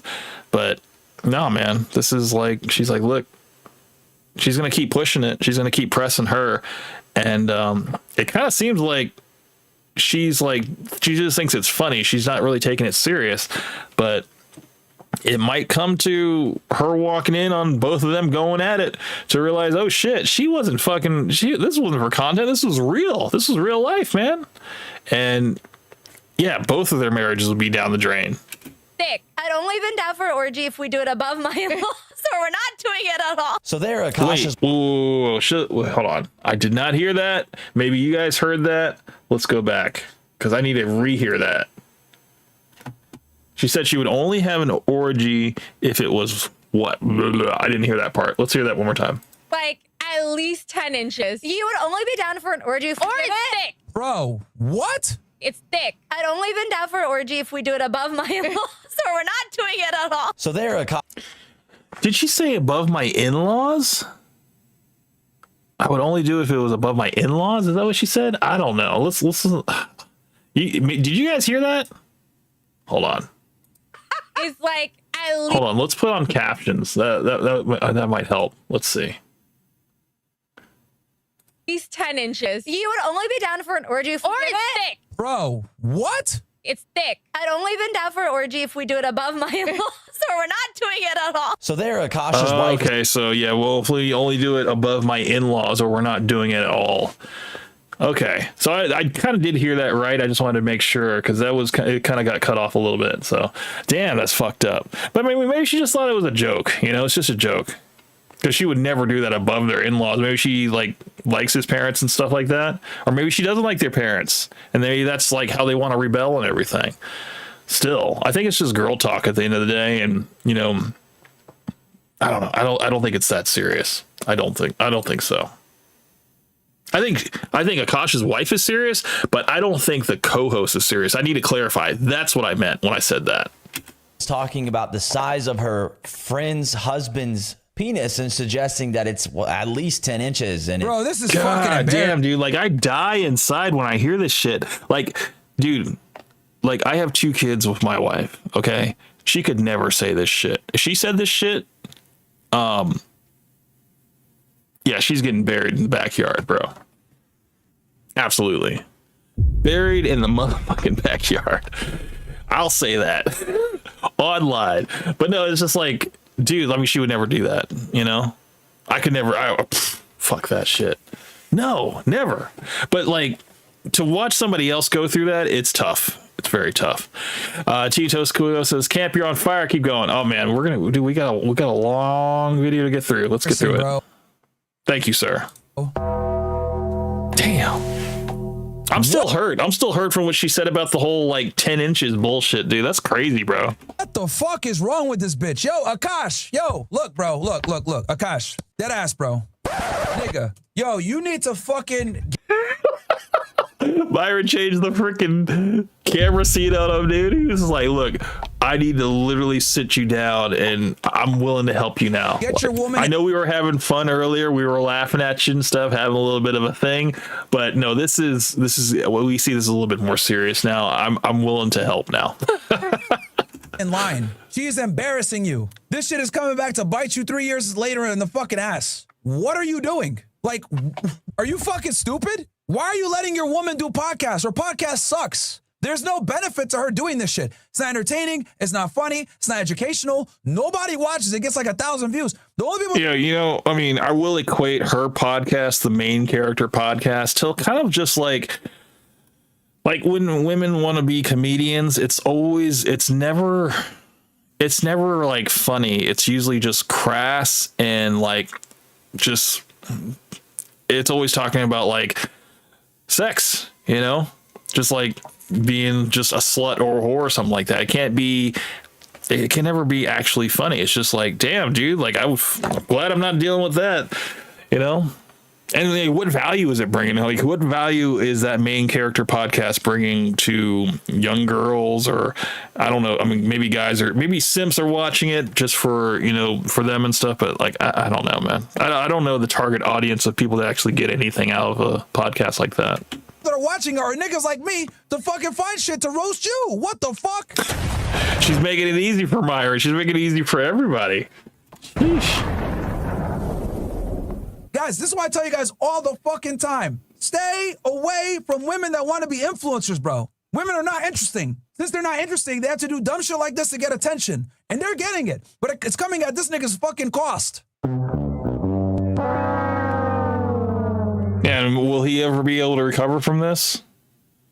It's going to be a while. It's going to be a while, man. People are going to have to forget. The internet is going to have to move on. Or, maybe he's going to have to find like another girl that's like 20 times, 100 times hotter than this girl. And yeah, it has to be a clean break first from her. There's no kids, so it's going to be a clean break. She's going to try to possibly get some, money and stuff out of him, whatever. But no, he needs to make a clean break, pay whatever he has to pay to just be done with her, move on with his life, and just live his life, man. Because he's going to, if he really wants to, he really wants to stay with like an Indian woman and stuff, he can go to India. He can go to India and find like a nice traditional Indian girl, who's, maybe even have like an arranged situation, out there, and find a woman that's going to be loyal and true to him and appreciate him for all that he does and all that he brings and stuff. I mean, he doesn't have to settle for less. He doesn't have to settle for this woman that's just going to run him into the dirt, embarrass him, and all this stuff, man. It's just, it's not worth it, man. Life is too short to be living like this, dude. Dude, what the fuck? This is crazy. This is absolutely fucking crazy, man. Wow. So we got her fucking shitting on him over the closet, right? Telling him to shut up and that he's stupid. We have him over here simping for her, trying to defend her honor, making himself look like an idiot. We got her admitting to be a 304 and that her husband is nothing more than a fucking cash machine for her. And then we got her talking about her friend's husband's dick. Strange. Like, can you imagine your wife talking to her friend saying this? It's actually also weird for her friend. But that's literally what I said. The fact that the girl, because usually girls are territorial, right? Like about their husbands and boyfriends and stuff like that. It's like they don't want to hear another woman say shit like that. But for them to be on live, maybe because she did hear it before. She said that she did approach her before about the whole orgy thing. So maybe, I don't know. Maybe she's like, look, I know we're just kidding around. We're just trying to have a good content podcast and trying to get people to tune in and talk about us and stuff. So yeah, let's just say a bunch of flagrant shit, man. That plays it off. They're literally taking a page out of like the flagrant, podcast, trying to just say whatever to be funny and hopefully get people to talking about them and stuff. And I mean, it's working, but at the expense of Akaash. So yeah. Like it isn't weird, but again, can you imagine, your wife talking to her friend and saying, yeah, I would like to do an orgy with you guys, especially since your husband, he's probably, really big and thick down there. And she's saying this publicly too. I actually can't believe this is real. Yeah, I'm dying inside listening to this, man. Like, fuck, man. I could not imagine going through this as him or having this happen to me, man. I couldn't. Shit. I'd have to take a whole fucking lifetime off of the internet just to like reset my stuff, man. I wouldn't even, I couldn't do it, man. I'd have to, because that's fucking embarrassing, dude. Shit. Okay, I have two butthole stories. So one time I met this guy on Tinder. This was before Bumble or Hinge. Like this was like in the OG days of the app. And this guy, he was like some, how do you say, half Asian, like baddie. Wasian. That's the word. Yeah, Wasian. Actually in the Bay. That's when I was living in the Bay Area. And I made the dumb mistake of letting him sleep over, like not really wanting.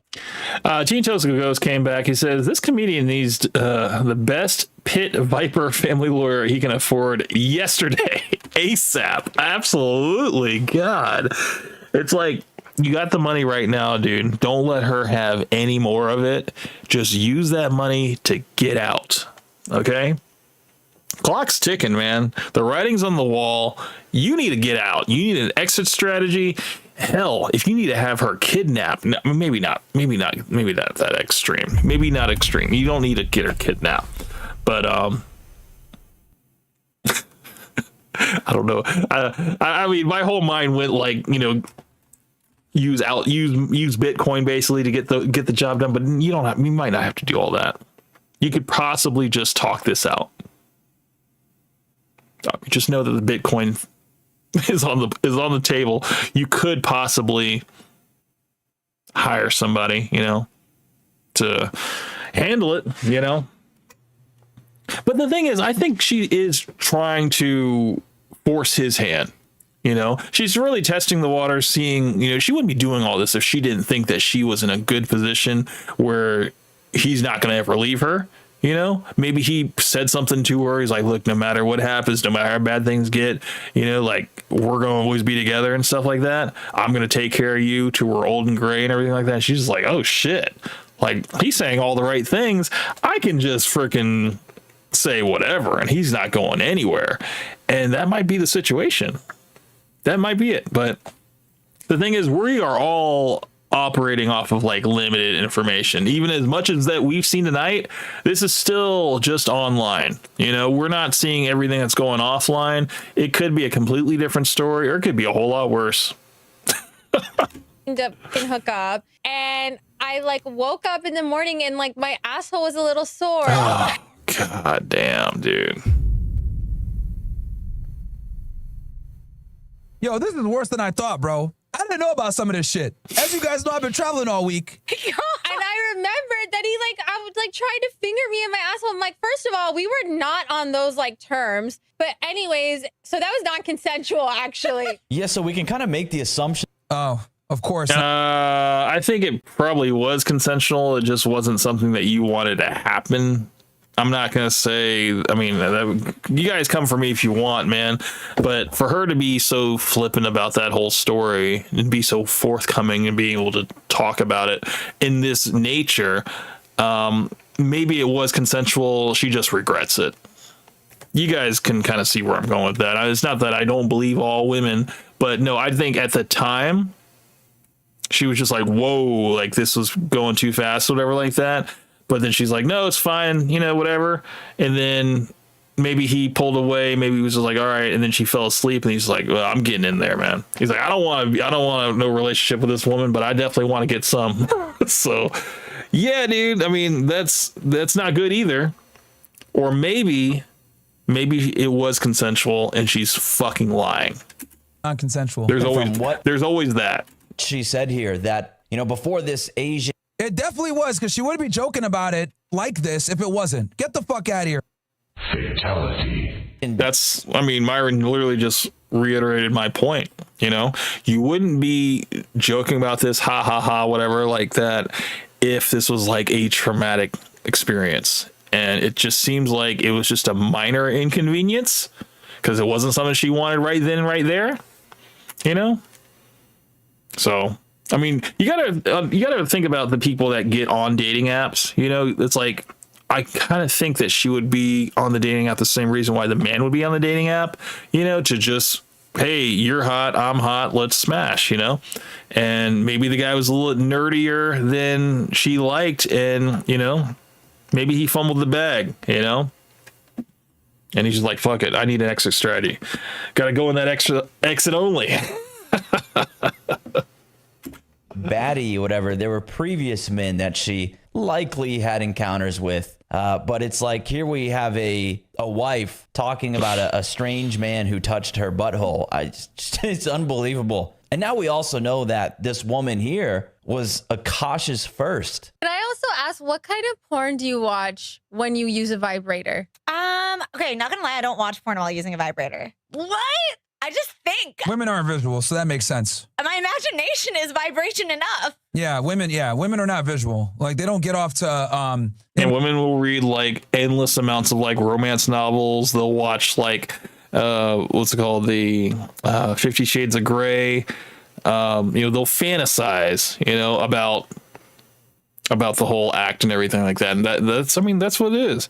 The one thing that they say on the podcast on Fresh and Fit, that women fall in love with what they hear and men fall in love with what they see. And that's why men lie and women wear makeup. That is true. But these are things that you have to cherry pick from the podcast. Some things are just like inherently true, like duh, these aren't revelations. These are just truisms. That's all they are. Images like men do sexually. They use their brain. This is why novels, this is biology. This is why romance novels are overwhelmingly consumed by females versus porn is overwhelmingly consumed by men. This is just a biological reality between the two genders and a big difference. Wow. I actually have a lot of respect because I don't think I would be able to do that, number one. And number two, That's because she's OCD would never, in my intrusive thoughts, it would keep getting No, I sometimes think of like my own husband while I'm like doing it. Wait, that's kind of baller, but I could never do that. Yeah. So there's like a trend. Damn, that means that she doesn't find Akaash sexually attractive. That's literally what that means. He's just a resource, man, to her, and as long as the money keeps flowing, she'll stick around. But as soon as he stops paying for her stuff, paying for her bags, paying for her vacations, and just whatever she wants, new outfits and everything, yeah, she's probably already cut off the sex. And the next thing is she'll be out the door. Hey, that might be the way to do it, man. Just stop buying her shit and you'll force her hand and she'll leave. You don't even have to divorce. She'll want to divorce you, and well, I don't know. You could, if you're smart, talk to all the lawyers around your area. Just make a phone call and just get on the phone, get on the horn, and talk to every divorce attorney in the area so that they can't take her case. Just a little secret nugget there for you. Of these women. Exo Charles came back. He says, I feel bad for him, but I remember he was making fun of people who were giving him good dating advice. It was his fault for not listening. Yeah, dude. That's the thing, bro. When you're in this unique situation that Akaash is in, which is not that unique, but it's unique for him. He is in a relationship where he's with this woman publicly, the first woman that he's ever been with, before she was just this nebulous thing that he spoke about, and now we have a face to a name, and now we see that she's not all she's cracked up to be, and yeah, we are only seeing a percentage of what she is, but I've seen enough. I'm fully convinced that she's horrible. She's horrible for him. She's horrible for a lot of you guys out here. Like, none of you guys would want to really, I wouldn't want you guys to take her on at all, man. She would ruin your life and then be on to the next one. She probably wants to have that roster, now, because she's so nostalgic for it. She wants to have that roster again. And I think she thinks that she's such hot shit that she can still pull it off, But she's going to, Akaash is not really the last train lead, and she probably has a couple more stops that she could make. Creating these podcasts and then just talking like this, it's just like it's and the reason why is it almost seems like she's willing to throw it away. She's willing to to say whatever it takes to get Akaash to just man up. I think that's all she wants. She just wants him to man up so that she can finally respect him. But the fact that he's just not doing it, he's just basically taking the whole passive route. Yeah, dude, he's just like, okay, well then this dysfunction can continue, and I will continue to just try to find new and crazy ways to embarrass you, and we'll just see if you just take it for another day. Because women aren't interesting. The only way I've seen women get attention and or get people to watch their shit is by being sluts a lot of the times. That's why I call her Daddy Blew Up. And even then, it still sucks. The only reason we're even watching is to roast Akaash. We don't give a fuck about the bitches. Be honest. Well, you don't care about the bitches. That's in general. But in terms of I can agree that her podcast is not interesting. Yeah, it's like, I feel bad for Akaash, but it's like, this is the life that he chose, and he still has the choice. He still has the choice to walk away. He's not an old man. So he's just got to make that decision for himself, though. All these people coming at him and trying to give him all these this is what you got to do. This is what you got to do. Like, you can't. That's all going to be background noise to him, man. He's gonna make that choice for himself. Disgusting. And so a lot of times men will get critiques for being the degens, being the ones who are sex obsessed or whatnot. But there is plenty of this out there. It seems like these women are trying to mimic the Call Her Daddy podcast, but the only difference here is both the women are already married. So it's like here, Akaash's wife mentions that she could never do what her friend does, right? Which is to get off to the thought of her husband. And apparently, she needs to actually watch people, and could never even possibly imagine using her imagination, let alone bringing. And I can't. And here's the thing, bro. If you guys ever saw Akaash in person, let's be honest. This dude's about. When I met him in person, he's about 5'4", small Indian guy. Thank you. Come again. That's just simply not attractive. And another thing you guys got to understand, right? This is why I tell y'all not to get with whores. Because let's say you get with a girl that's a whore, right? She says, I'm going to change my life. Like this girl did. He goes ahead. He marries her, gives her this lifestyle where she's, not working, hanging out, etc. Right? He provides her all this shit. But what does she do? She fucking romanticizes back in the day. My friend, sometimes I get so. That's the FOMO creeping in. What I was talking about earlier, man. She feels like she's missing out now. She might even regret her decision marrying him, which they probably haven't had that conversation yet. That sit down conversation. Like, look, what do you really want out of this relationship? Do you actually love me? Do you want to go the distance and stuff like that? And it's just like, I don't even know she has the mental capacity to even answer that kind of question. She's like, what, you're going to leave? Fine, leave. She's probably like that. She probably is like, look, if you want to go, you can go. I'm not going to keep you here if you don't want to be here. She'll flip it on him, make it to be like, okay, well, that wasn't why I was asking. No, I do love you, and all this other stuff. And yeah, he's just, and the cycle continues. It's just like, yeah, he probably wants to stand up to her, but then he's like, I don't want to lose her though. I can't imagine her with somebody else. I'm like, well, guess what? We all can imagine her with somebody else because she's putting it out there.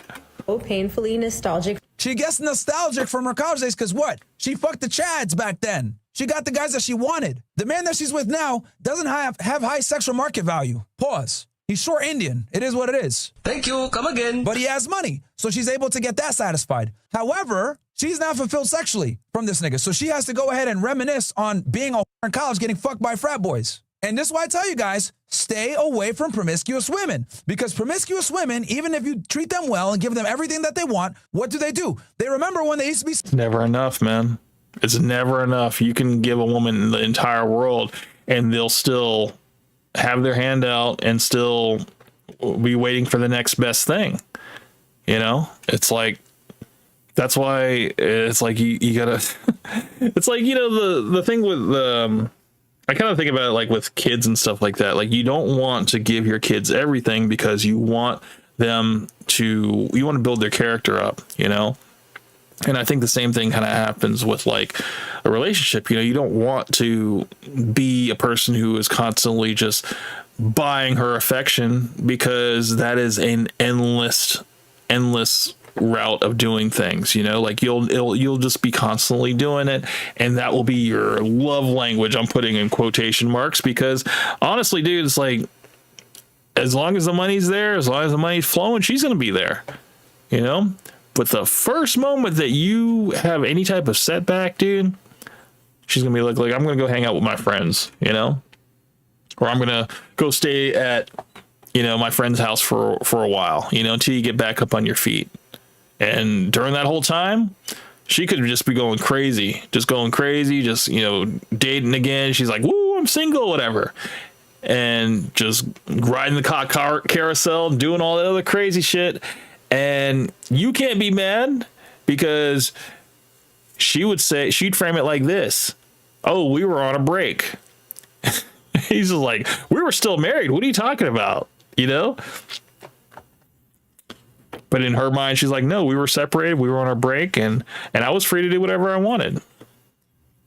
He's like, well, and you know, this thing, he wouldn't have any recourse to do anything. That's just like, dude, get out of here, man. It's like, just dump her, man. You're done. Just be done with her. Sluts, and that turns them on. They've been programmed by the guys that they had sex with before, and you have to deal with that shit. What is that, alpha widow? Like, you've been with a couple alphas, whatever, and now you just like, no man measures up, you know, and the man that you chose doesn't, or the man that chose you doesn't measure up to what you had before. So now you're just constantly just comparing him to the alpha that you had in your past, and that's what this is. Exo Charles came back. He says, I don't think she wants him to man up. I think she has too much power in the relationship, and she just wants to keep that power until X runs out of money. Sure. Absolutely. I mean, that's the thing. It's like, she wants, well, that's the thing. Okay, so it could go two ways. I think that if he were to man up and be like, no, like, I don't want to keep buying you stuff, whatever. And I like, if he were to just put his foot down and be like, no, you know, like, I'm not going to do it. Like, I'm not going to do it. And maybe force her to like, be like, oh shit, you know, like, he's going to kick me out. He's going to end this relationship. The gravy train's going to stop. She might get in line or whatever like that, and possibly work to change her ways. I doubt it. Or she could be doing this to just kind of, yes, like what you said, trying to just step on all his nerves, run him until he runs out of money, and then just move on to the next one, you know, with no regrets, just more handbags and all this stuff. And honestly, man, it's sad. It's sad to see, you know, because I've known men that are like this, that are inexperienced with women, that will be in their very first relationship and they go all out. They go all out. They think that, you know, this is going to last forever. And they're just starting off on the wrong foot. You're doing too much too fast. And, yeah, it just, the thing about like obtaining like material things is that it's all fleeting, you know. Once you own something, or once you finally get the thing that you've been waiting for so long, and I'm not talking about people, I'm talking about things, objects, things that you've like saved up money for. Once you own it, it's not a big deal anymore. The chase is over. The thrill of like, you know, building towards and stuff is over, because that's the real exciting part, you know. It's not when you actually obtain the thing that you wanted for so long. It's like once you have it, it's like, okay, you know, I've obtained that. Ooh, there's something new that I want, you know, it just resets. And it's like a lot of women live their lives like that. A lot like this woman here. She just wants to keep having more and more handbags and more closet space, and more memories, experiences, and men. Many men. Many men. That's why it's not good to get with sluts, chat. Exhibit A. Because even if a girl says, oh, I want to change a new leaf, I want to stop being promiscuous, I want to change, blah, blah, blah, she's still going to always have those memories in the back of her mind. And these are memories that you ever compete with. Now, the problem with Akaash is he's not sexually experienced, so he doesn't understand any of this shit. He's trying to lecture me about bitches and all this, saying that I'm corny. Yeah, but so what? How long? Okay, go ahead. So hold on, just to answer that question as well, because like at the very beginning stage, she's trying to figure out who she is and she wants to figure out who you are. So you can't really be like simping over her too much, because then it's like, okay, this guy's probably gonna be like pandering to me at all times. You gotta like understand who she really is. Resh is saying it. Once you know that, cool. Now the dynamic changes in that aspect. But you can't just jump into it like, oh yeah, just like love me. Like, no, you gotta see who she is. I can imagine the beginning, but then once the relationship is there is that you can't be chasing. Bro. It's like you guys have to build something together. You build a connection, but like for me personally, the way I do it is I just have other girls. Like whoever I'm dealing with, she knows I'm not gonna be monogamous. And actually, what that does is it keeps her on her toes. Women always get in line when they know. See this bitch ass nigga laughing? You have other women in line. It's just the way it is. You know what I'm saying? When you have other girls, women are on their best behavior. You know, and I know that's an unflattering thing. And that's the problem. He didn't have other women. So she could go ahead and do this dumb shit that she's doing now. It's not necessarily wrong. It's not necessarily wrong, especially if you're being transparent. Like if she's building towards something, I think she'd probably agree. I assume most girls, when they start dating a guy, especially a guy with value, they're like, there are other girls that are probably interested in this guy, and maybe he's dating. I know it comes across harsh when you say it, but I don't think it's actually unrealistic. I think it is actually the reality. But eventually, this fucking guy tried to lecture me on women, but his bitch is running around imagining 10-inch cocks. Imagining getting fucked back when she was in college in frat houses when she's popping her pussy by her own admission. Men have to pay for everything. AK, that's what her guy is doing. She's calling him stupid on Instagram, telling him to shut up on Instagram as they're getting ready to go to fucking France, which he paid for, by the way. Gave her a big ass closet. She's still complaining about that. Fucking incredible, bro. And this nigga tried to lecture me on women. Just so you guys know too. That's corny, bro. That's corny. You guys are immature. Sip to pimp. If he had taken our advice, he would be getting fucking embarrassed right now. Guys, I'm telling y'all, the red pill fucking saves lives, man. The red pill saves lives. On my hall pass list. Oh, yeah. Oh, God, I forgot about this, dude. So, yeah, I mean, the whole hall pass.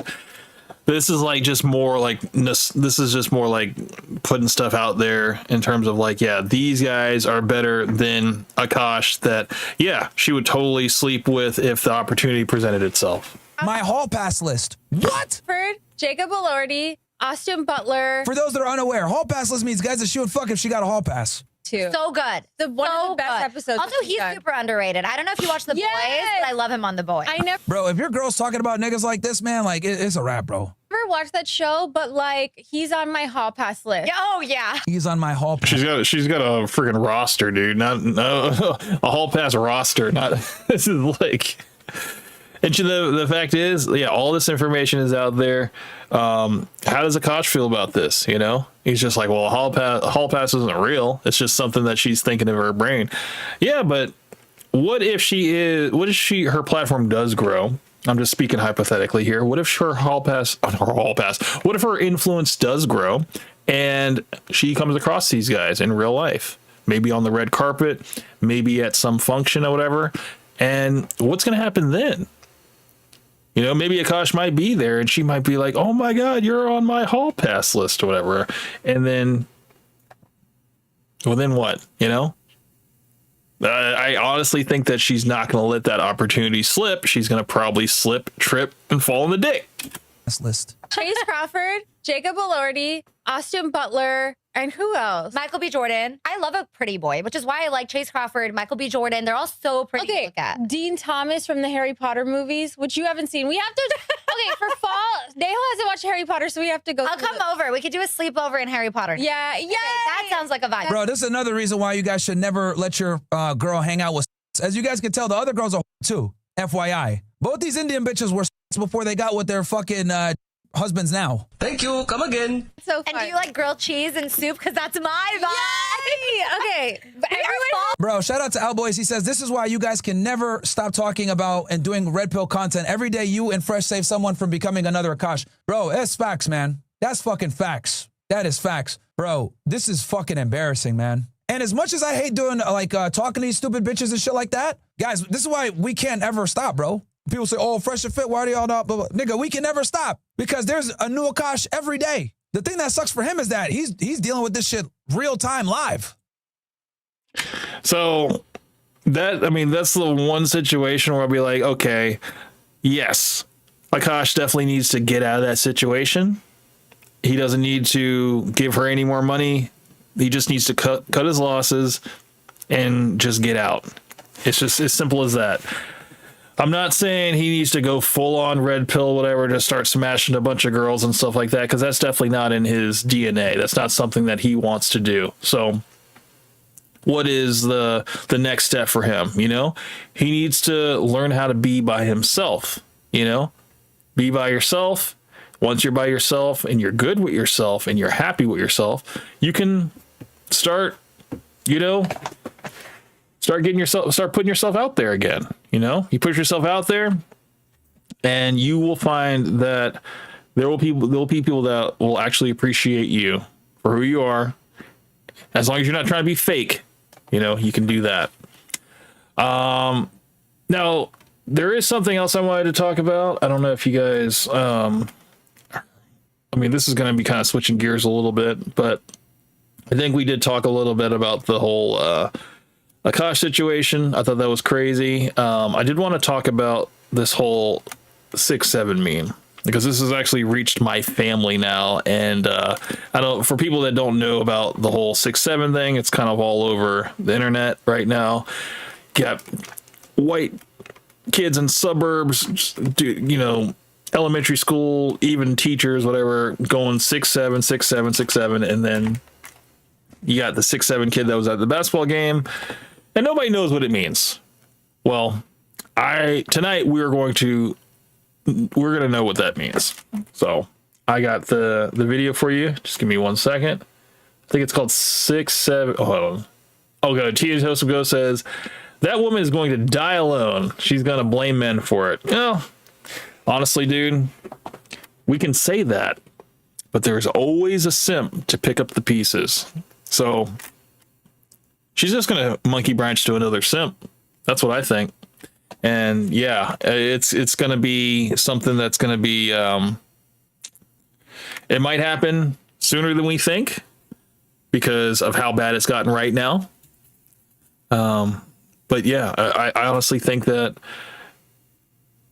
if she basically keeps her options open, yes, she will die alone, because you know, she'll always just keep herself open for the next best thing, and then it's just going to hit her like a cold, you know, splash of water. That's it. You know, your last tram leaving was that last guy back there. You know, the one that you took advantage of, the one that you didn't respect. So, yeah, I honestly think that's going to be what's going to happen. So, let's see.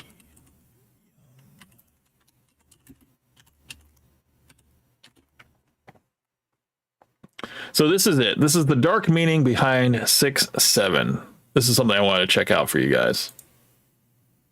Kids are shouting it in classrooms when teachers turn to page 6'7", when lunchtime is 6 to 7 minutes away, all for no Now look, man, a black person would have heard the song and known right away that 6'7" means something. Only white people would have heard this and be like, oh, this is just nonsense that kids are saying. It's like, no.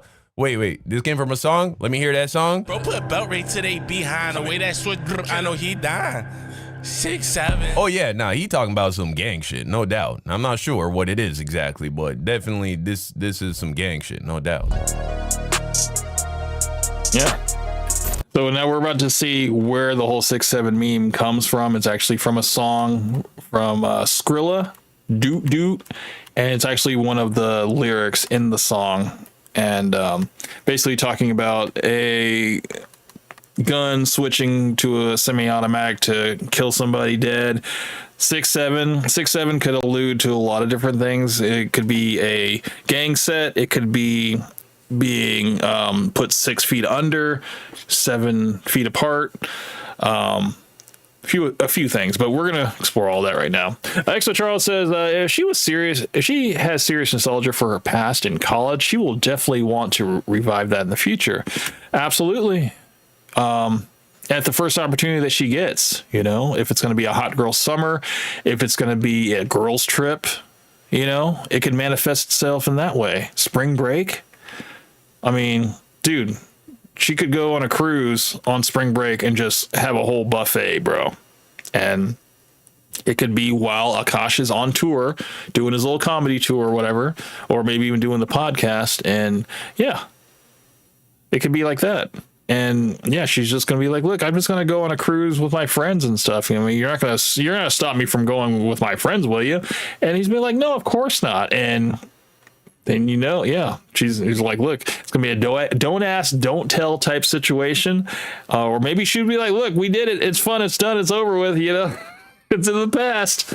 Can't change the past. And yeah, he needs to get out. That's the last thing I'll say about the whole Akaash situation, is that he needs to walk away with the little bit of shredded dignity that he has left, man. Because the internet does move fast, you know. He can move past this. He just needs to make the right decisions now. So let's figure out what this whole 6'7" meme is all about. The deadly gang war behind the 6'7" meme. Okay, hold on. Let's find this actual video, because that's what I wanted to do. Let's go back. Video by Trapmore Ross. That's what it is. I basically wanted to start this video so I could find the original. Trapmore Ross. There it is. And I don't know this creator. I just know that this video came out about 3 weeks ago. A little nerdy guy. Let's see what he has to say. 6767. Cabos, welcome to the stream, sir. He says, is the stream lagging for anyone else?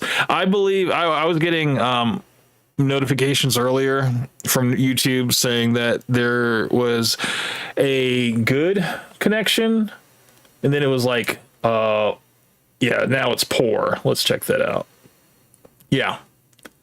I was going to switch my, what's it called? My buffering, not my buffering. What is that thing called? The output. I was going to switch the output back to, because it says switch it to, yeah, the bit rate. I was going to change that, but on the playback, it will be fine. So we just have to kind of struggle right now. So it's a struggle stream until, you know, this shit sorts itself out. Gene Toast Will Go says, not for me. Okay, good. Well, like I said, because I was experiencing the same thing on the last stream last week, and then it finally just blue screened for me before I could even type what happened. That was a horrible stream. I'll be the first to say it, but hopefully everything will be smooth here. And if it's going to be lagging for you during the stream, hopefully it will be sorted out on the replay. So you might have to just watch on the replay. So, but good to see you, Kavos. You're third in line to get here. Usually you're first or second, but where's Coke Benny? Is he out on the town? Is he on a date? Or is he fixing somebody's electrical outlet? He's probably out working, most likely making that big boy money. So let's continue. It was like, I have like a 2-minute delay. Sometimes it lags. Yeah. But just understand, we're going until 3 a.m. tonight. That's going to be the cutoff. Yeah, it looks like, what is it? Looks like we're dropping frames. Damn. Well, just understand that it will be smooth on the playback. So there's always that. 667, man. The 6'7" meme has completely taken over the internet recently, okay? The rapper Skrilla has gone insane. And you know, the only reason I'm bringing up this topic about 6'7" is because my 8-year-old daughter, is now mimicking this whole 6'7" thing, and she has no idea what it means. And I asked her last night, I was like, do you know where 6'7" came from? And she said, oh, it doesn't mean anything. And I told her, actually, it does mean something. And I sat her down and I told her about this video that we're about to watch. And it just kind of like changed her mindset about it. She hasn't done the whole 6'7" thing since. So I think it's just a matter of just educating yourself on certain things and why certain things get picked up, and, you know, it goes crazy on the internet for a little bit and then it dies, and sometimes things get revamped again. But you know, the whole 6'7" thing has made it all the way to South Park. South Park even had an episode on this whole 6'7" thing. So it's definitely penetrated the culture, and usually once it reaches South Park status, that's kind of like the last leg of the road for it, and we probably won't be hearing it much more because it's kind of already run its course. Insanely viral with this catchphrase 6'7", okay? It's gone absolutely crazy. We're seeing it everywhere, but I'm here today to tell you guys that the true meaning behind 6'7" is so much darker than you could have ever imagined. 6'7", okay, is not a joke. It's a serious, real gang with real members that are getting murdered, that are murdering people day in, day out in Philadelphia, and you have absolutely no idea what the whole 6'7" thing you're doing is actually contributing to. So I'm going to break it all down for you today. I'm going to tell you absolutely everything you need to know about the true murderous killer gang behind 6'7", okay? So the meme itself, it all comes from this song, Doot Doot, all right? 6'7" by Skrilla. And it's really not the song that you would be expecting to be going viral with suburban housewives and nerdy kids in school. You got teachers doing the 6'7" meme. But if you know the history behind Skrilla, okay, he's from Philadelphia. He's known for hanging around Kensington, Zombieland, where all of the fiends, all of the junkies are. He used to be addicted to drugs himself. His whole career has come from a very dark place of gang violence, drug addiction, and just some of the most fierce struggle and messed up, desolate environments that you could possibly imagine. Now, more power to Skrilla for getting himself out of that situation and becoming one of the most popping rappers that the rap game has to offer. But it all started with this song, 6'7", okay? Doot, doot, doot, doot, doot. All right. And in this song, in the lyrics of this song, okay, he very randomly raps a couple of lines that just had a lot of people confused. Okay. He said this line, and he's referring to shooting. He's saying pull up, doot doot doot doot doot doot doot doot doot doot doot, dump truck, baby shark, doot doot doot doot doot doot. It sounds like a kid's nursery rhyme, but the reality behind this is actually very serious. Okay.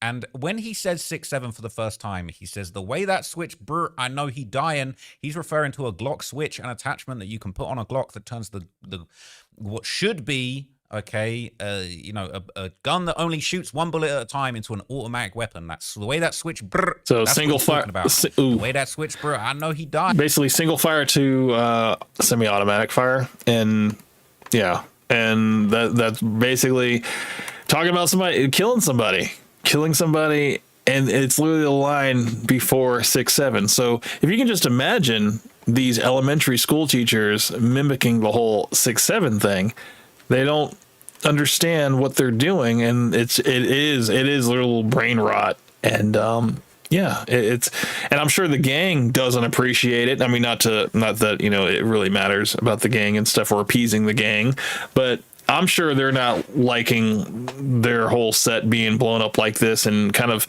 been stolen valor a little bit. People are walking around like, dude, what do you know about 6'7"? Like, y'all aren't hard. Y'all living in the suburbs or whatever. But that's the thing. They don't know the meaning behind it. So that's why they can just go with the meme and what it is.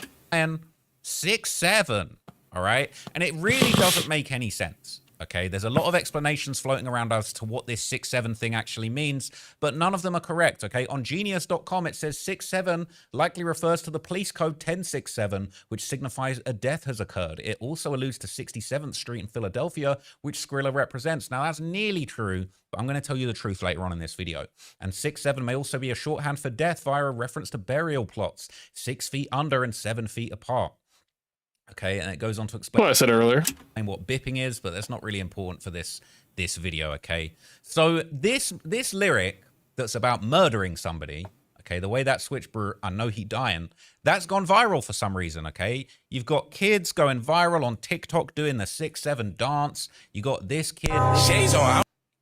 You got this guy. Okay, he did the whole 6'7" dance for 6 hours and 7 minutes straight. This is that one lyric that is seemingly about violence and hitting people with switches has got people doing these 6'7" challenges. It doesn't make any sense, all right? And people are building whole careers off the back of this stuff. There's this one kid that did the 6'7" dance at a basketball game, and he went viral. That's actually the video that my daughter saw, and that's where she first was introduced to the whole 6'7" thing. It got 3.9 million views, this guy. Budgets. 6'7" kid, full video. This kid's known as the 6'7" kid now. Because just for doing this is it. 6'7".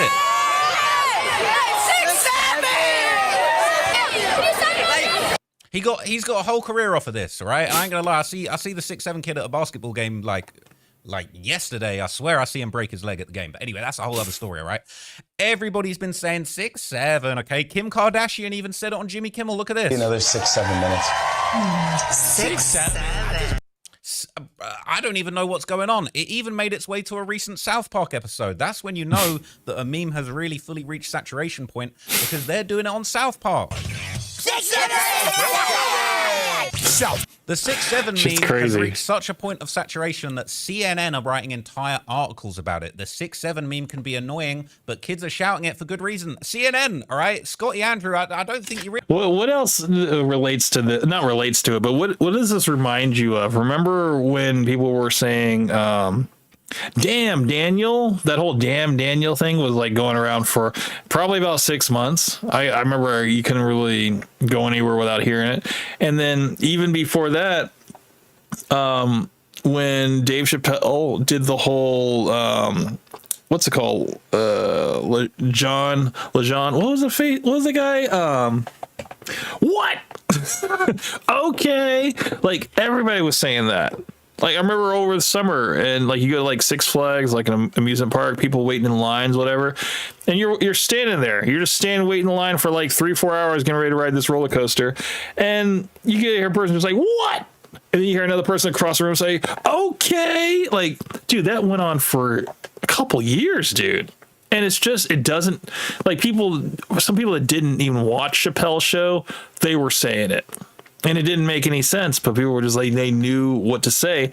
And it's just from, people saying it over and over again. And that's what this whole 6'7" thing is kind of like catching fire. Like everybody is just, they don't know what it means. They heard it from somebody else. They know the dance. So they're going to do it too. Because it's simple to learn.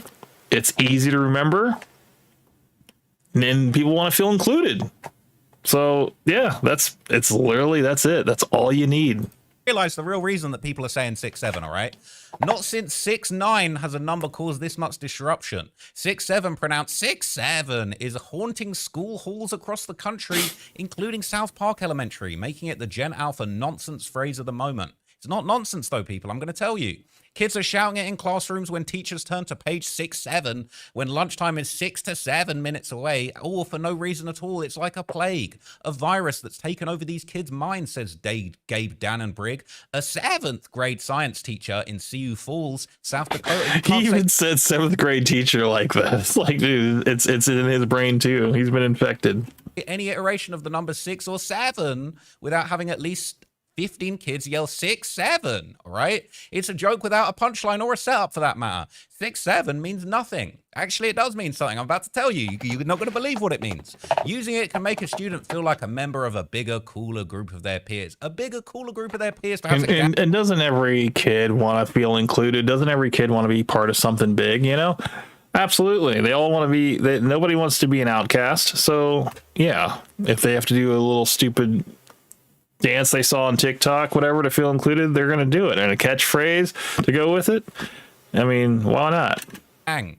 Perhaps a gang. In the last, 6 months, the most common used slang word right now is 6'7". And this might be the most overused phrase I've heard in like my 6 years of teaching. So I decided to keep 6-7 years of teaching, man. They're saying it became a language game to them, that it would seem. Only folks in their group know how to play. All right?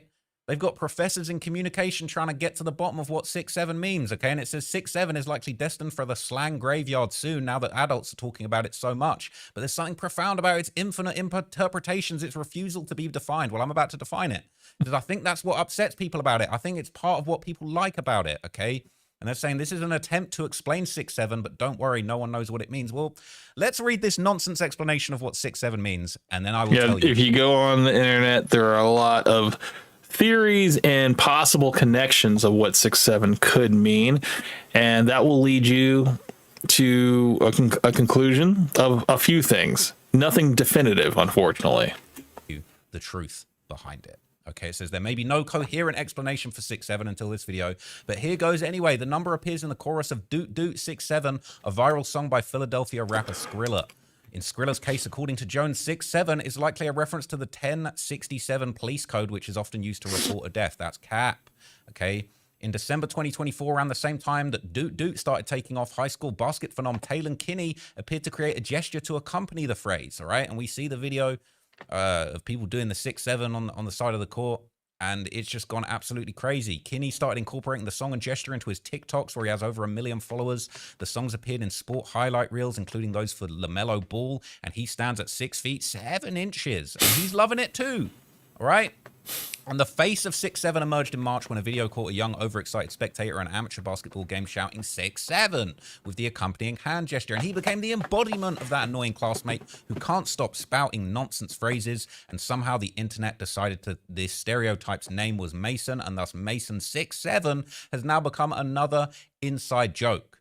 Okay, nobody knows what it means, he said. That's kind of the funny thing about it. It's meaningless is partly due to what Jones calls semantic bleaching, where a phrase is divorced from its original context and comes to mean in something entirely different, or in this case, nothing. Okay, the kids are screaming 6-7 to belong. Well, if you want to belong to something, I'm about to tell you what this is all about, okay? But 6-7 has become so... Yeah, we're going to be the crowd that understands what 6-7 means. We're going to be a little bit more informed, and we might can spread this knowledge now to other people, and maybe they can stop it.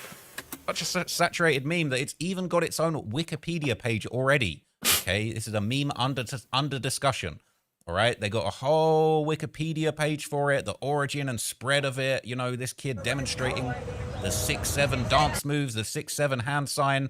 It's gone absolutely everywhere. There's just a, you know, they're talking about it's in South Park. The 6-7 kid's got his own section. This has gotten absolutely out of control. So I think it's time that I completely ruin the 6-7 meme for everybody, and I'll tell you exactly what it means for real, for once and for all in this video. Okay, despite the Wikipedia and the CNN articles saying that 6-7 has an ambiguous meaning, even suggesting that it might relate to a street, maybe 67th Street in Philadelphia, that might be where Skrilla comes from, that's actually not the case, okay? This has been debunked on Reddit at length. There's been Reddit posts... He's a Redditor. He's a Redditor. I knew it. That's where you get the truth. Sonic Mindscape, welcome to the stream, sir. Yeah, it's lagging a bit. That's the thing. As long as we're still going, you'll be able to catch it on the replay, and it will be okay. But yeah, we're gonna. The thing is, the only thing I can do is just push forward. Last week's stream was a disaster. Those who saw it, you know, I appreciate you, but I don't know. I'm probably going to end up privating that last stream pretty soon. But I appreciate you guys being here. This one's a little bit better stream in terms of going smoothly.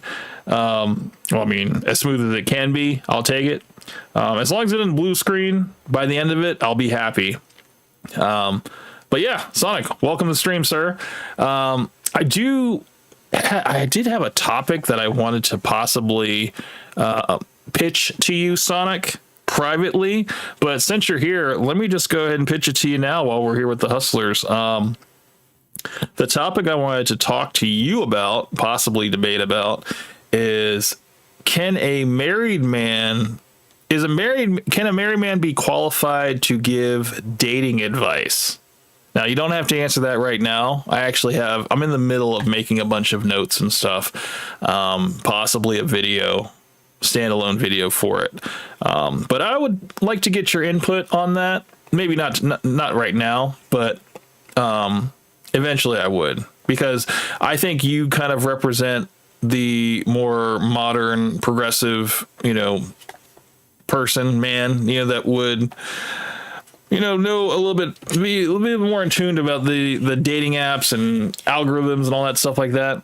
And I think that in that sort of sense, I would not be able to help give advice on that aspect, but I would be able to help in other aspects. I don't want to go too much further into that. That's kind of like a little taster of what I wanted to talk to Sonic about, but just know that's something that's on the horizon.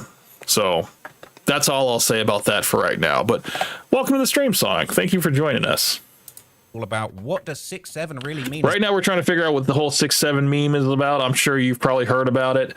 And yeah, this guy's gonna clue us in. We're gonna get to the bottom of it, so we can be the informed ones on the internet that can start setting the record straight and know what things are actually about.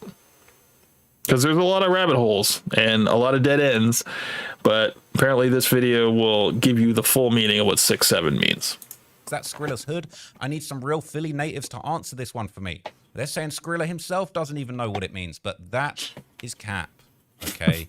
So there was a skit that was going around where a bunch of guys, for a joke, all right, they were pretending, they did like a spoof of a Tommy G kind of hood vlog in Los Angeles, and they said, yo, like, let's do a little funny vlog, a fake vlog where we pretend 6'7" is a real gang in Los Angeles. So check this out. The Hills, we've come across the 6'7" gang, the infamous 6'7" gang. What was that? What did you just say? It's good, Dick. Dick? Can you explain? Basically, bro, that's our lingo out here that we use in 6'7" gang. You know what I'm saying? Originally, it originated in the eye. You feel me? But like, it. You know what I'm saying? What's the eye? The eye? So this has been going around as a little bit of a joke, but it turns out that this is actually true. But it's not a gang in Los Angeles. 6'7" is a real-life gang in Philadelphia that also sometimes go by the name YSN. Okay, this is a post in the Philly Wiki, which is a subreddit that's dedicated to following all of the gang violence that's going on in Philadelphia. And this post has people all the way back in, what was this, 2023? This was on June 2023, 2 years ago. People saying, what the F is YSN? I don't ever hear no other set mention these dudes. I only ever hear their name when they say it in a song. Who are they beefing with? Literally, dudes are making up ops. Ain't no way all of the dudes in Philly decided to give the dudes they hang with a group name, and all of a sudden you got conflicts that you must kill over.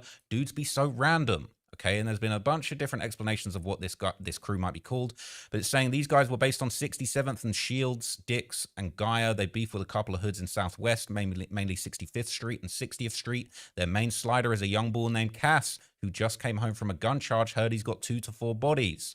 All right, and there's been a lot of trying to explain what this YSN means. People are saying it means a young savage N-words, and they beef with a crew called the Nine Sides. Okay, but I'm gonna get way deeper into the meaning behind this gang for you and some of the conflicts that they've been having. Jeez, so there's been a lot of debate. Gang culture, man. That's one thing that's like it's another thing of young guys trying to belong in a whole nother aspect. You know, like just whereas you got the white suburban kids just trying to belong by keeping up with his meme, you know, there's kids that are in gangs trying to be part of something that, you know, they probably didn't have a solid foundation family at home, so they're trying to find it on the streets right now. Yeah, so let's keep on Around exactly which street 6'7" or 67th Street they're based around. People are saying it's 67th and Elmwood Street in Philadelphia. And they've actually been claiming this 6'7" catchphrase in songs long before Skrilla. Members from the 6'7" gang, the real life 6'7" gang, have actually been shouting out 6'7" in the exact same way on songs all the way back in 2023. So this was posted on Reddit in September 2023. And as you're going to hear, I'll play a very, very quick snippet. Hopefully these lovely young men don't copyright me, but you're about to hear what the 6'7" was really about back in 2023. 6'7", green light. 6'7", green light. So these young bulls were doing this long before Skrilla, right? And this is a real gang, YSN, and this is UTH, one of their most notorious rappers, as well as Coach. There's been a couple of different names and different rappers and people that have been associated with them. And, you know, people are hating on them in the comments, but this was long before people knew. And Skrilla himself actually did confirm this in an interview where he basically said 6'7" actually refers to basically, you know, a block where his young shooters, his young crash outs actually hail from. Okay, so check this out. 6'7". What is the significance of 6'7"? Like, why do you include that lyric? Yeah, 6'7". That's where all my young boys. Like that's where my young boys from. You ever heard of Duty Baby? Duty Baby. Maybe has he done? Yeah, you probably heard of him. He upcoming artist though. That's where all like my little young boys from though. Like that's where all my little crash outs from. Okay. 6'7". Gotcha. Yeah, crash out boy shit. That's super crazy. Mm-hmm. Yeah, crazy thing is I had that song for like 2 years. Really? Sitting in the vault. And that song for like a year and a half. So it's ironic, right, that he's saying that he actually had that song for 2 years. It was sitting in the vault. And I just showed you a video of the other real guys from the actual 6'7" gang saying that 2 years ago. Yeah. And so what I'm about to tell you that's super interesting, okay, is it turns out these 6'7" guys, apparently they're actually not happy with the way that Skrilla has turned their whole hood into a catchphrase, okay? Some of the comments on this, you know, they're basically talking about Skrilla. He's dead wrong for saying this. Dudes died about that block. Them dudes have been repping 6'7" forever. You can't just do that. They're saying UTH been putting on for 6'7" for a minute now, okay? 6700 block, Elm, Shields, Southwest. I used to see him as a YB. There, people are saying that Duty Baby guy ain't even from 6'7". People are saying he was wrong for that. People are saying, was Skrilla actually dissing YSN here? A lot of people think that Skrilla actually dissed YSN, and that's why this caption says this clip is the reason that YSN actually don't rock with Skrilla. This is why they went at him. Now, other posts have been circulating suggesting that things have kind of gone so far now with this 6'7" meme that he is actually full-blown fallen out with the 6'7" gang. And now a lot of people believe that the fact that he's made this 6'7" thing such a catchphrase, and, you know, this is him. Yeah. The problem that he probably has to deal with now is because this whole meme has taken over and everybody, it's brought everything into the mainstream. 6'7" has now lost its meaning, and as a gang, that's not good. You know, like you want to be known for your rep on the street. You want to have, you want people to be afraid of you. You don't want young elementary school kids from the suburbs just repping your set. So yeah, I can see how they have an issue with that. And I mean, as stupid as it is, whatever. But yeah, that's the reason why they probably want to put a hit on this guy, on Skrilla, because he's the one that kind of brought it to the mainstream or revamped it, and now that's it's not looking good for them. Him posting the video with a caption that says everybody comment 6'7". Now people think that he's actually fallen out with the real 6'7" gang, and he's actually trolling them with the whole 6'7" thing. People saying enough said, he don't got to argue with no dudes from Southwest. All right. People are saying he's gone clear. He's out of here. Okay. But there's other people that do actually claim the real life 6'7" gang that have made it very clear. Okay. This is YSN UTH. He's got in his bio, the real 6'7". He's saying, I'm the real 6'7". People saying it must be tough. A dude took your whole slogan, 6'7", and are getting all the credit about it from kids on TikTok. They're saying UTH had to really put this in his bio to let people know he is the real 6'7". And so people have been saying, yeah, Skrilla been stealing sauce, but hey, listen, like, people are quoting this classic line from Jay-Z when he was talking about Nas. He said, yes. Yeah, but what do they say about music artists? They say great artists borrow, and good artists borrow, great artists steal. So, I mean, music is going to always be, what's the word? It starts with a C, and cylindral. What's the word? Hold on, I don't fucking fuck this up. I'm going to open another tab. Hopefully the computer doesn't blue screen. What's the word? It starts with it's like circle. It's like a circle. Goes in. Damn it. Everything goes in a circle. Everything goes in a cycle. I guess I'll have to settle for the word cycle, even though it's not the word I'm looking for. But that's pretty much what I'm talking about. It's like things go in a cycle, and yeah, things get big and things die out. And I don't even know what I was talking about, dude. Let's just keep going.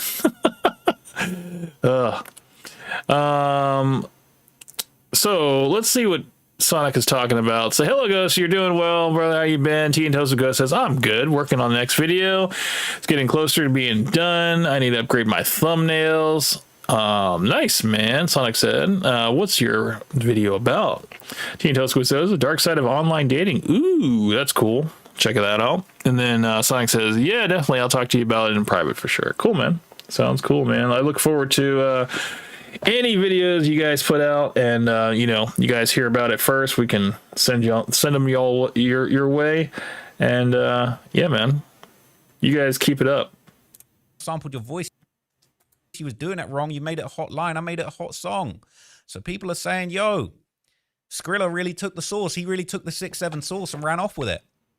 But here's what I'm about to tell you. These 6'7" guys are really nothing to be played with. So shout out to Skrilla, man. He's doing his thing. But, these are definitely not guys that you want to be at war with, all right? So apparently 6'7" or 6700 block, as they're referred to, YSN, they're apparently at war with another set called ODA, or the 7400 block. And word around town, Apparently, the war between these groups has gotten so bad that there is a $45,000 bounty on the heads of any YSN member due to the fact that YSN killed an innocent person as get back for YSN Diaz.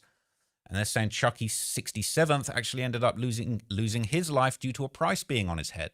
Yeah. Okay, and I'm going to tell you more about that in a minute. But this guy, YSN Diaz, okay, he is somebody that lost his life in a very brutal incident. And, you know, I'm about to tell you, man, it's actually really, really messed up what's going on behind the scenes with this YSN, this 6-7 gang. So this is one of their members, one of their most notorious members who was killed in 2022.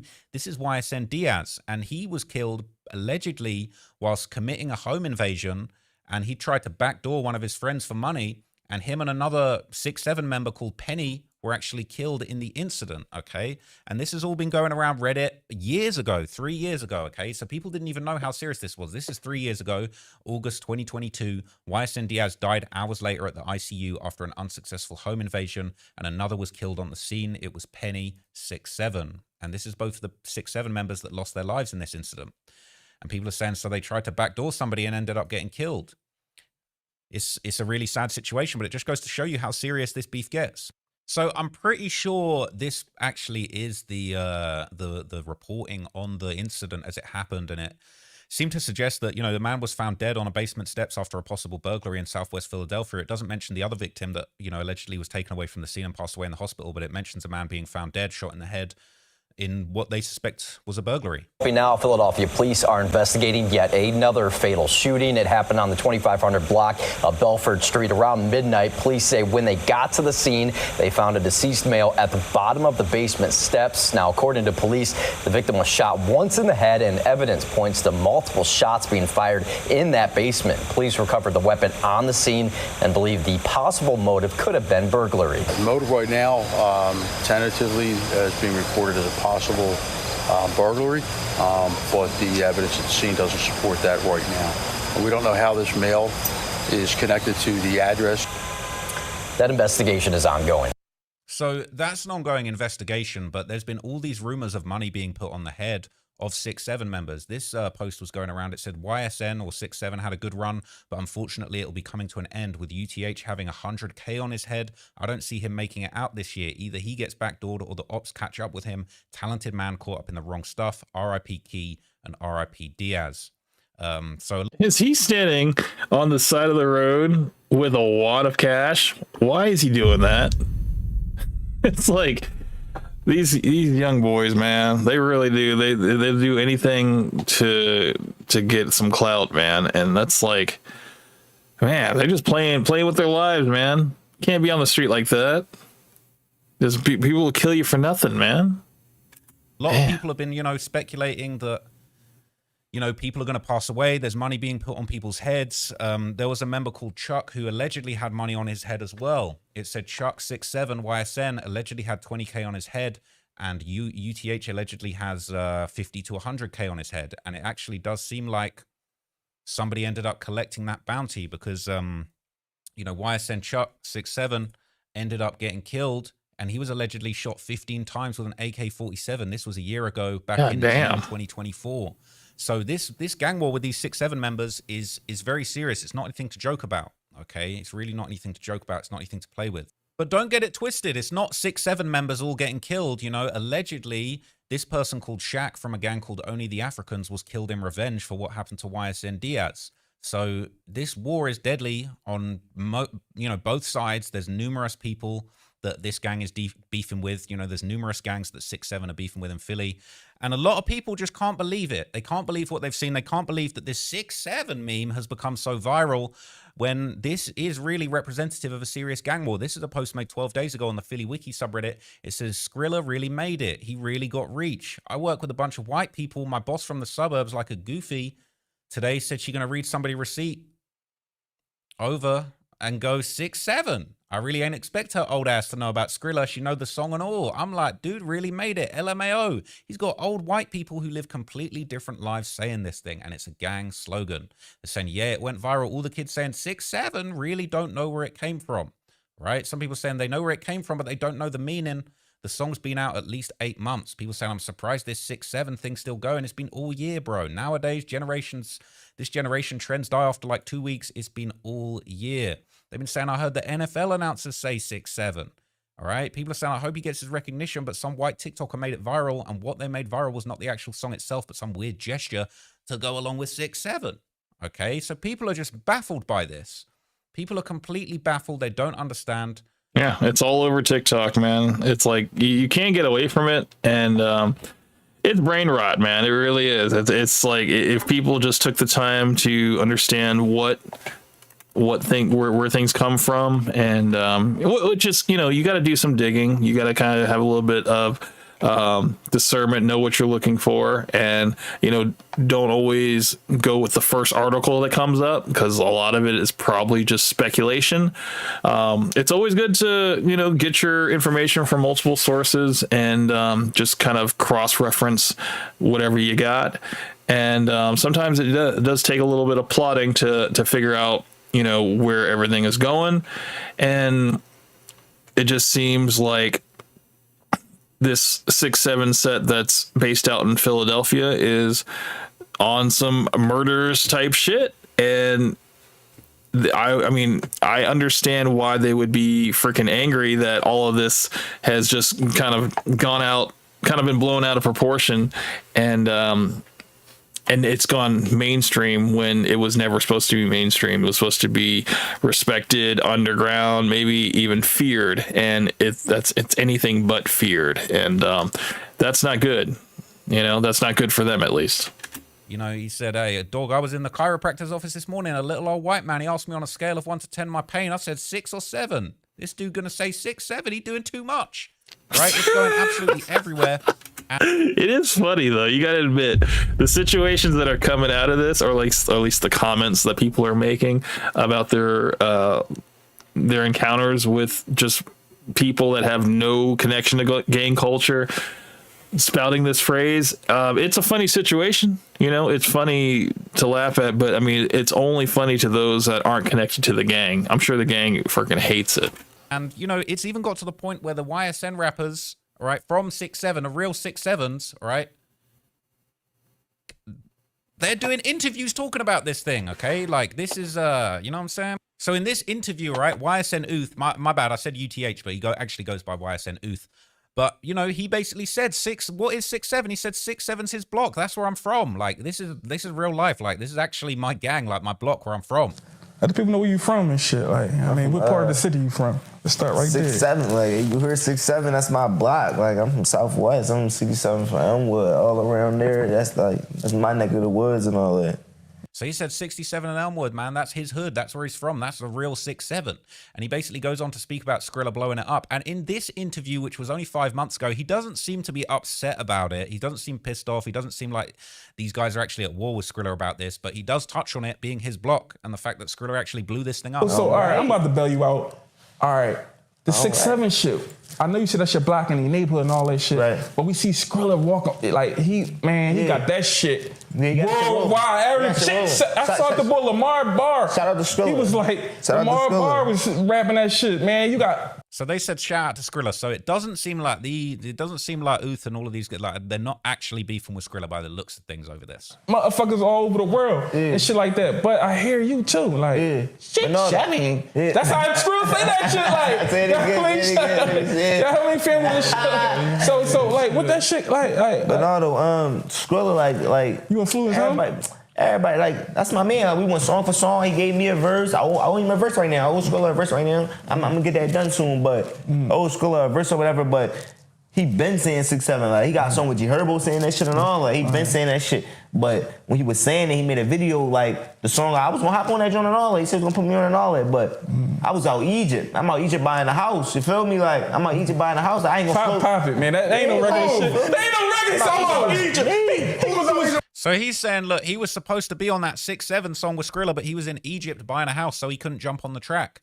But there you go, man. Look, I've let you guys know, man, the real meaning behind 6-7, okay? It's actually not anything to be trifled with, you know what I'm saying? Shout Shout out to all of the 6-7 members. Shout out to Uth, you know what I'm saying? Shout out to all of the 6-7, you know, rest in peace to all of the 6-7 members that passed away, man. But this is real deal, man. This is real life. Like, this 6-7 meme, it ain't anything to be played with. This is a real gang, really at war in the streets of Philadelphia, and it is a lot bigger than just saying 6-7 and South Park episodes, man. It's really real out here. So let me know what Well, you know, South Park doesn't care. You know, they basically they have their finger on the pulse of whatever is going on in society, and yeah, it's like they don't care who they make fun of. So South Park is going to definitely you know, take the ball and run with it.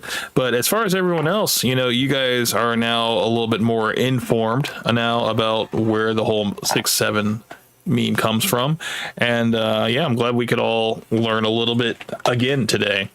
What else is there? Is there anything else that I can come across? I know I saved a couple videos, but yeah, that was just something that, like, you know, it just hit close to home. You know, my daughter, it was now doing the 6-7 thing, and I was just like, and then, like, I came across, you know, the meaning of it, and I was like, okay, now it's important. It's important to basically be educated on why things are what they are, and people that are uneducated are just going to be spouting idiots. You know, they're just going to say whatever just to get along and feel included, you know.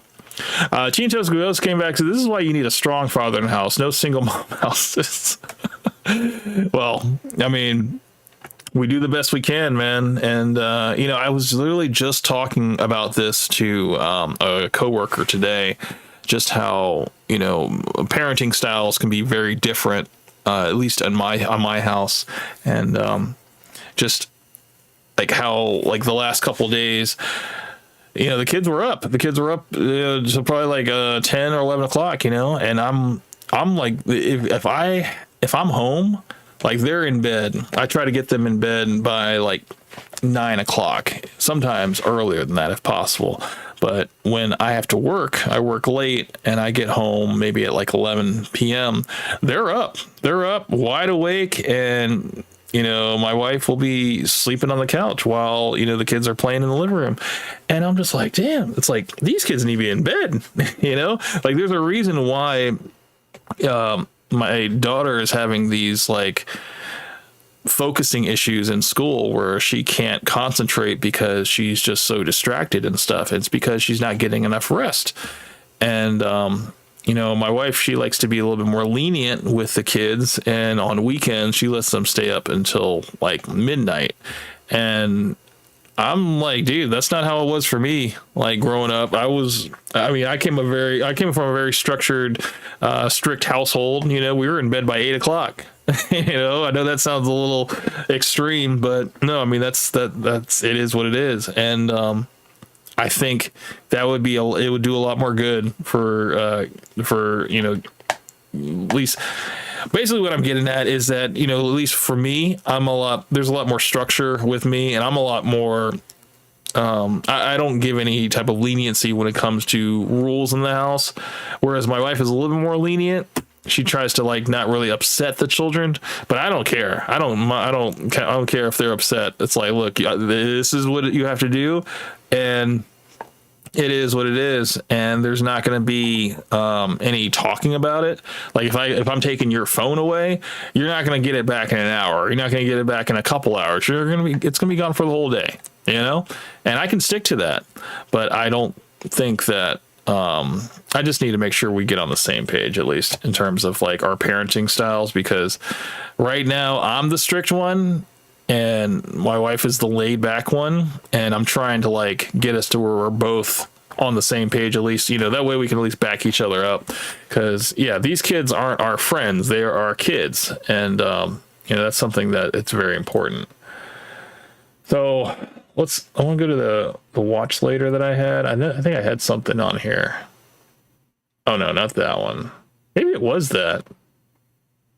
I think that was it. Hold on, let me double check. If that's it, that would be crazy. Let me close this tab. Let's go to Reddit, because I think I might have saved something there. I'm always saving stuff for later to talk about. Oh my god, it's this video again. Let's go to saved. If it's not here, then that might be... Oh, hold on. That might be it. Let me double check. Oh, wait, I think I wrote, yeah, was it, where is, save here. Here it is. Oh, yeah, that was the last thing. Sneeko leaving the red pill. Yeah, that might be it. Oh, shit. Are we done? It's only 2:30. Is there anything that I missed? Anything that I missed that you guys wanted to talk about? I don't think so. If not, we might have an early night. We might be able to go home. Shit. Might be able to bid you guys a good evening. And we might have had a smooth stream, like no blue screens. Oh, I'm going to need to knock on some wood now just in case, because I don't want to go down. Oh, dude. Yeah. Oh, well. Let's go back. Let's go back to what I was looking at here. I want to say it was under my history of the stuff that I watched. Let me check. And let's go back.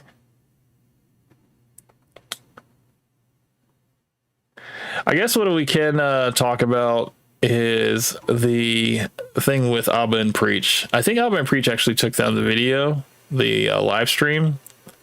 Let me see. Let's go. You already know. Let's go to it real quick because I don't see it anymore, and I'm wondering if that was taken down because maybe it got reported. Because it's not on the channel anymore.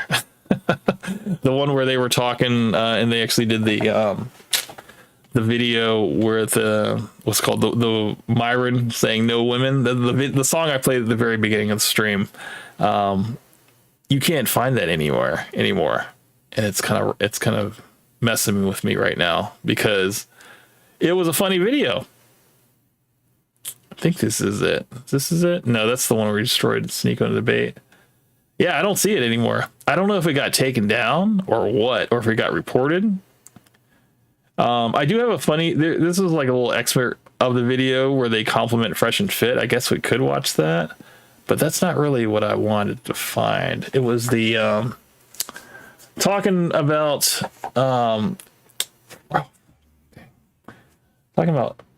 Myron. Let's go to the history again. I'll see if I can find it again. Oh, yeah. Is this it? Yeah, this is it. I was trying to have one of the most. Okay, so this is Simple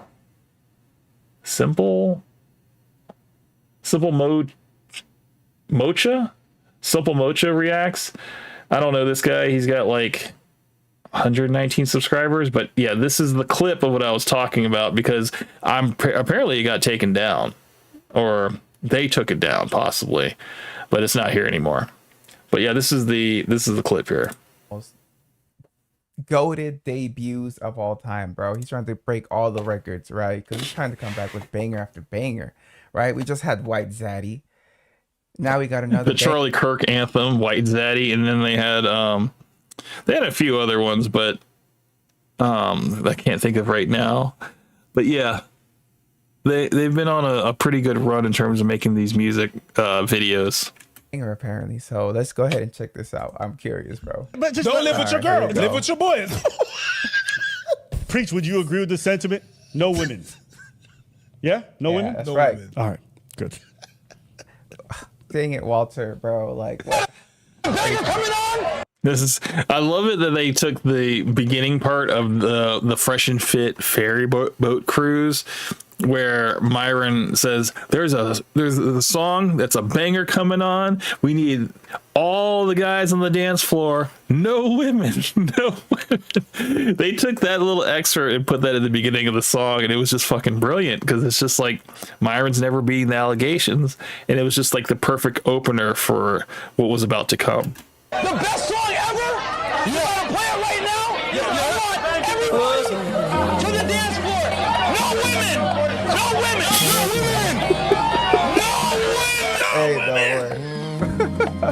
Bro, I'm sorry. Hold up, bro. Your job doesn't stop.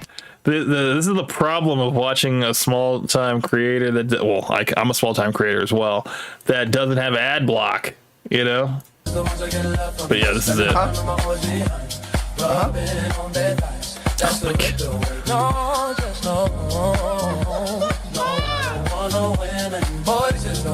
Hey! Oh my god.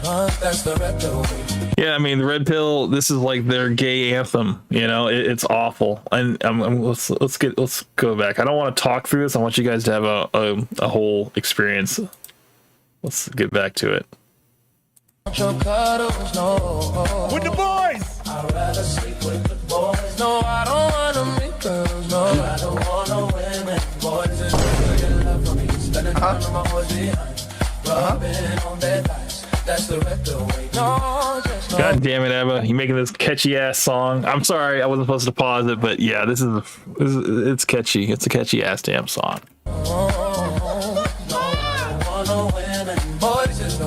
Hey! That's the record way. If you feel at home with your mom, oh yes, bro. I'm talking to you. If you're broken, hate these women. That's the record way. If you're broken, hate these women. I'm talking to you, baby. If you're ready to find your virgin, oh, wanna buy cash with no expertise, no. Okay, so found some sus stuff. If you look, there is a very hold on. Let me see. There's a if you look at this gentleman right here in the center. He has his arm around this guy, and it happened really quick. If you didn't see it, you'll see it this time. I'm gonna go back just a little bit, and I'm gonna slow it down. Playback speed, we'll do it to. Can I do this lower than that? Shit. What happened to the dial? It's different now. Can't change that. Oh, there we go. Oh. I guess. There's no way to switch the playback speed? Oh, well. Shit. All right, well, you guys are going to just have to watch. I'll get back to that part. Oh, shit. Where was it? Go back. Okay. Okay, right here. No. Hold on. Jokes. Self-improvement takes all day. Did I just skip it? I did skip it. Hold on. Fuck me. No. Hold on. A lot of them white dudes, especially at. Hold on. Okay, it was back here. Coming on, the best song ever. You wanna play it right now? I want everyone to the dance floor. No women.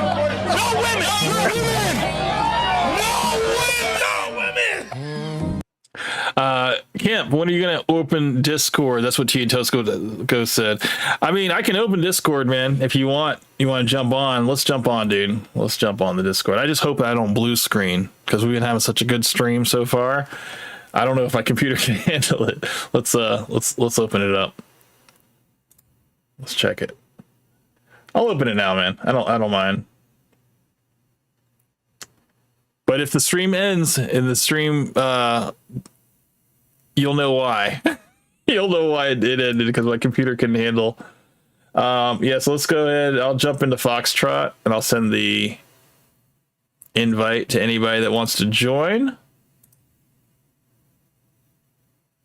Let me just copy this. I'll copy this, put this in the chat, and you guys can hit me up. Let's go here. Where am I at? Boom. Boom. So Extra Charles just came back. He says, "Can you react to the clip on Reddit of Andrew Wilson getting destroyed?" Absolutely. Absolutely. Let's check it. Since this isn't the original video, I have no problem leaving it until Abba and Preach repost the video. We're just gonna have to deal with it, unfortunately. So let's go to Reddit, man. We'll check it out. And I think, oh, hold on. Let me check my mic. Yeah, I'm connected. It should be. Yeah, I'm in there. Let's check my mic is going. You'll be muted, deafening voice. Okay. It looks like we should be good. Yeah, so the link is posted in the chat, so you guys are more than welcome to join whenever you're ready. Until then, Let's check it out. It's on like the girth. I'm assuming. He racked a clip on Reddit about Andrew Wilson. It's fine, Andrew Wilson. Wait, what is this? I'm calling it now. Akaash's wife is going to start an OnlyFans by the end of this year. Oh, no. I called it, though. I did call that shit. Let's see. Yeah, this woman's all over Reddit right now. What is this? Myron X, Candace Owens, the biggest podcaster in the world right now. Regular guest at Timcast and Alex Jones and Crowder. Okay. Let's see. Oh, is this it? This has got to be it. This feminist here? I'm talking about my wife. He's... Oh, hold on. Here we go. Now, I didn't see this this full podcast because whatever runs for like 7 hours long. And you know, I mean, I don't shy away from like long form content, but when it comes to breaking stuff down, like I have to watch it in clip form. So thank God for Reddit. Thank God for you guys finding this stuff. So hopefully, is this the one you're talking about, Exo Charles? Let me know. Hey, Tia Toast with Ghost, how are you doing, sir? Welcome to the stream. How are you doing tonight? I'm good. I was wondering when you were going to open up the live stream soon, huh? Yeah, well, I just don't want to take any chances with my computer because the way it's been acting buggy lately. Yeah. But I mean, we're gonna let it ride tonight, sir. So if it works, it works. If it blue screens, you guys know what happened. All right. So, but I'm glad to have you here, sir. How you been tonight, sir? I'm good. I feel terrible for Why? that comedian. Oh yeah, dude. The secondhand embarrassment doesn't even cover it, man. It's like I want to like actively help him. I want to do something because I feel like just standing here and just watching this burn down. It's like, damn, dude, like this could have been like my friend. This could have happened in my brother. Yeah, this is where you reach out. This is where you reach out to the guy who's like 6'2", really ripped, and just say, seduce her, show him who she really is, please. Yeah. It's like the lowest thing you can do, but it's like one of the nicest things you can do. Ultimately, we're just trying to help, and anything that can expedite the process of freeing this man, it's like I'm willing to do whatever it takes, because it's like no man should have to go through that. I think it is a rite of passage. I think it's kind of necessary, but it needs to stop because it's gone beyond levels of anything that any of us would have had to deal with. I mean, shoot, I wouldn't put it so far that this guy wouldn't be on deletion watch, like after all this, because this is crazy, dude. Just leave her. I mean, this is where the MGTOW element of the red pill is actually very right. These women are not worth your time, your money, or even your life. That's about one part they actually get right. Mm-hmm. I mean, that's the thing. I mean, I said it I commented on the video and I said that there is no woman worth this level of embarrassment, especially that you don't have kids. So you don't have anything tied to her. You can just up and leave. You can if it's under a year, she probably doesn't even rate alimony, depending upon where you are. Because most places it's like 5 years. And I want to say they're out in. I was thinking they were out west, like out like California, possibly. Well, they're in California. California law, if memory serves, is like it's either 5 or it has to be 5 years, or you have kids. So, well, they did say that they wanted to get a house in the Hamptons. So where is the house in the Hamptons? Where is that? Hamptons? Yeah. House in the Hamptons. Because I'm pulling up the Hamptons and it's pulling up like Georgia, but I don't think they mean Georgia. The Hamptons, because I've heard of the Hamptons before, but if they're talking about historically, it looks like it's in Miami. Okay. Oh, okay. I mean, I just Googled Hampton House and I'm getting New Hampshire, Florida, Illinois, and Virginia. So I'm going to take a East wild Coast? guess and say Florida. Yeah. Okay. All right. Okay. Oh, well, hold on. Who lives in Billionaire Row, Hamptons? Okay. And that is... Yeah. Okay. So that's in Miami? The Hamptons? Okay. All right. Because I've heard of the Hamptons. I just never, thought to, delve into where it's from and stuff. But, okay. So maybe they're not out west. Maybe they're out in Miami, But... Actually, it says here it's New York. Okay. Why would anyone want to move to New York right now is beyond me. There's multiple Hamptons. I guess that's yeah. It looks like the most expensive ones appear to be in New York, anywhere from $500,000 to $85 million for a house. Well, the sky's the limit for Akaash's wife. So I mean, there's really no spare no expense, for her, as long as it's got enough closet space for her and all of her handbags. But I don't know, man. I hope hopefully Akaash snaps out of it, and hopefully enough people heckle him on his comedy tours, that he's just like, look, man, I'm tired of getting heckled, man.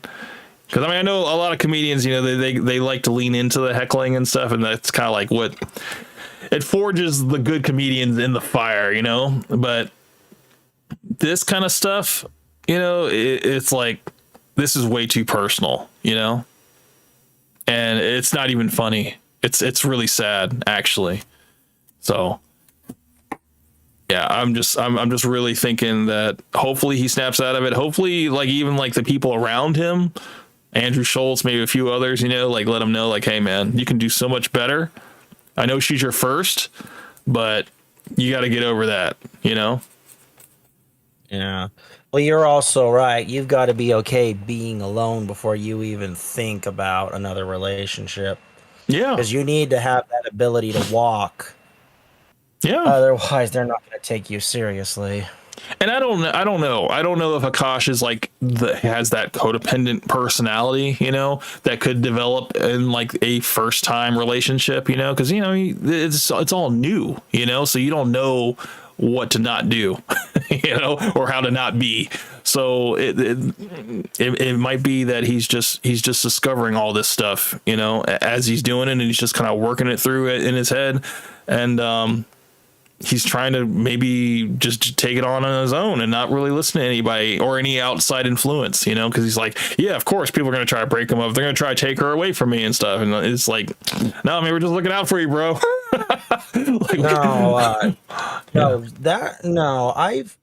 I've heard about that kind of woman. I haven't ever had the displeasure of meeting someone like that, mind you, but you see enough of them and it's just like, who wants to be with a woman like that? Rather, it's just like this is where you hear she belongs to the streets, because there's literally no way to make her happy. Yeah. And there are a dime a dozen that are like that have that personality type. So it's not special. Oh, yeah. Even though she claims that she's special. What's more special nowadays is the woman actually tries to understand the man's perspective. Yeah. Sure. And possibly build with him when he has nothing, or when he has something and then he has nothing and she stays with him, through that tough time and builds him back up and just is a support system for him. It's like, your when your true colors come out, man, and look, no matter what, there's no surrender. We're gonna make sure, I'm gonna make sure that no matter what, I'll keep your heart safe. You just continue to go to work and continue to take care of things, and I'll be here. I'll be here to make sure that, you got a place to lay your head at night. I'll make sure that, I don't know. She doesn't cook and she doesn't clean, man. What can she do? I'm trying to make excuses for her. I can't think of anything. I know. I mean, that relationship is a straight L. I know, dude. Like, God, I can't even salvage it in my own brain, like how to fix it. I just think you just got to cut your losses at this point. No, Camp, there is no fixing it. It's you take the knife, you cut whatever's connecting to you, and you just run. Yeah. Yeah. These women are worse than Succubi in D&D and the vampires from Castlevania. They literally drain the life out of you until you literally want to end yourself. And there's far too many stories of men out there who do that. You're going to have to like be calculated in what you do if you're going to end something like this. You can't just say we're over. You have to already have drained the bank account and moved it over somewhere else. Well, because they have the joint bank account. Yeah. I mean, if he's providing all the money, and he actually has receipts, I mean, there's a chance he might be able to keep 80% if he does it right. Yeah. That's a big if. I mean, I know that her podcast just recently got monetized, and I think she was talking on X how she got her first $600 whatever from YouTube, but she's like, this is my money, this is not his, we're not sharing this and stuff. And I'm just like, dude, $600, he's like a millionaire, right? Like it's like, what are we talking about here? But that's what I was trying to say earlier, is that like a woman earning her own money typically in a relationship is not like any effect on us, because it doesn't really, like, we are built to go to work and earn money in order to support a family and support our loved ones and stuff. And women, they make money in their jobs and stuff in order to be independent and get the things that they like. I mean, Cam, this is the reason why you hear a lot of women saying, oh, I'm independent woman, I pay my bills, I do this, I do that. And most guys just hear that and it's like, here's your round of applause, honey. Congratulations, you're doing basic adulting. Yeah. What are you gonna do next? Gargle peanut butter for me? Exactly. I mean, it's nothing impressive. It's just stuff that we do. We do this shit every day, bro. That's what I'm just like, do you want a pat on the back? I mean, it's, I don't know. But no, it's a bad situation, and it's unfortunate that, she's not ugly. She's not butt ugly, it would be completely easy for him to walk away if this was just like, like, no, I actually liked her for who she was and stuff. But now that I find out she's a nasty person, the nastiness matches the outside. But unfortunately, what's nasty on the inside doesn't necessarily mean nasty on the outside. It usually is like drop dead gorgeous, or maybe even like a above average, definitely. I mean, she's not ugly by any stretch of the imagination, but she does wear a lot of makeup. It's her personality and her attitude that drops her down a bunch, Well, Camp, you've got to go off a woman off of her natural beauty. Because you can make any woman who's like a 4 into a 6 if you're really good with the makeup. Absolutely. Absolutely. Makeup is freaking witchcraft at this point.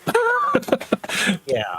So that's why I posted in the comment. She's a 5, but her personality is a 0.5, an average of 2.5. Mm-hmm. I mean, that's me being generous with the average man. If we put this by the Marine Corps standards, she's a 0.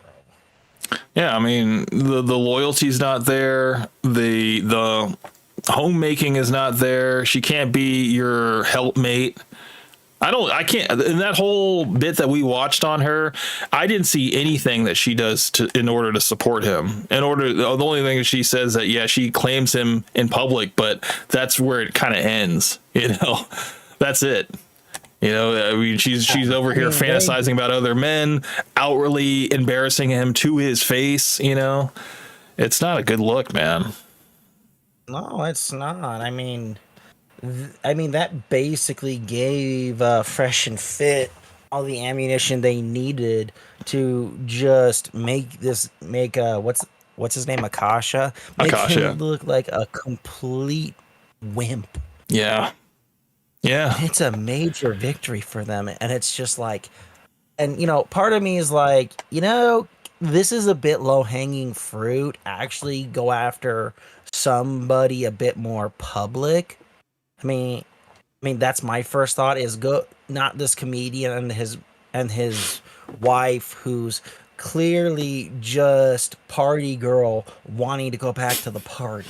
Right. And it's low hanging fruit from my perspective as someone who talks about in the red pill space. It's incredibly low hanging fruit. Well, Myron, he's going to do whatever he can to stay relevant. So he's going to do his collaborations. He's going to talk about people that are, in the news right now. And that's just what he does, and at least that's what his channel is all about, at least in terms of, covering viral topics. And, it all circles back to male and female dynamics, in terms of their podcasts and stuff. So, yeah, it kind of gives them a little bit of a leg up, if you will, a reason to continue doing what they're doing. So, and, I've been preaching over here that maybe the red pill is just something that will keep men single, and this could be another example of it that, yeah, he is in a bad situation. Not all situations are salvageable, and I don't think this is that case.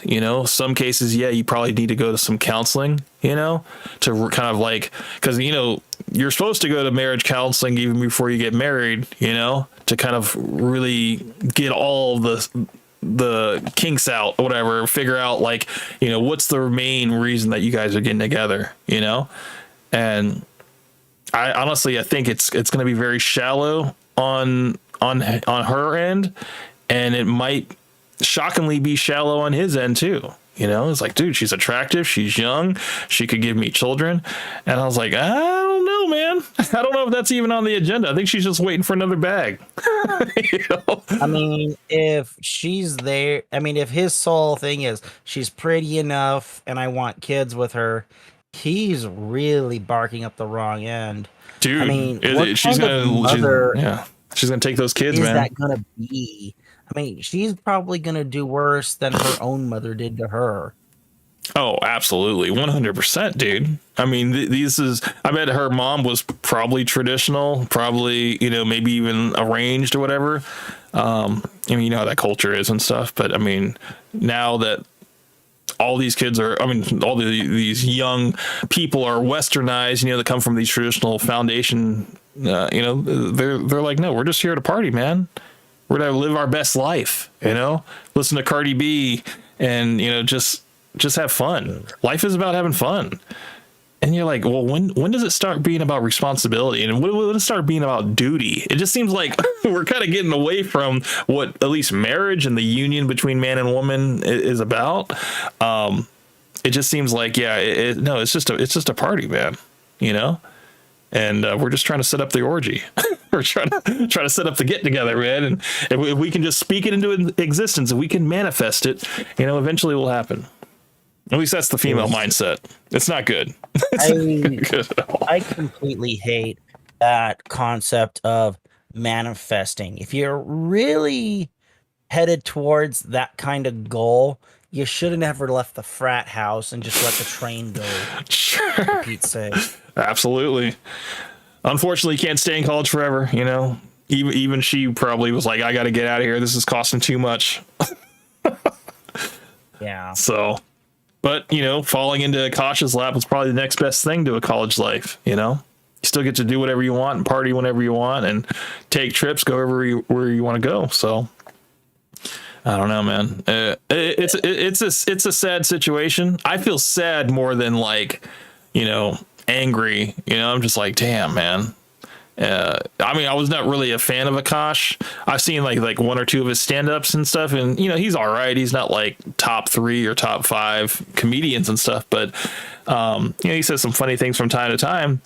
But yeah, it sucks that he's in this situation, because I'm sure this is not something that he would wish on his worst enemy,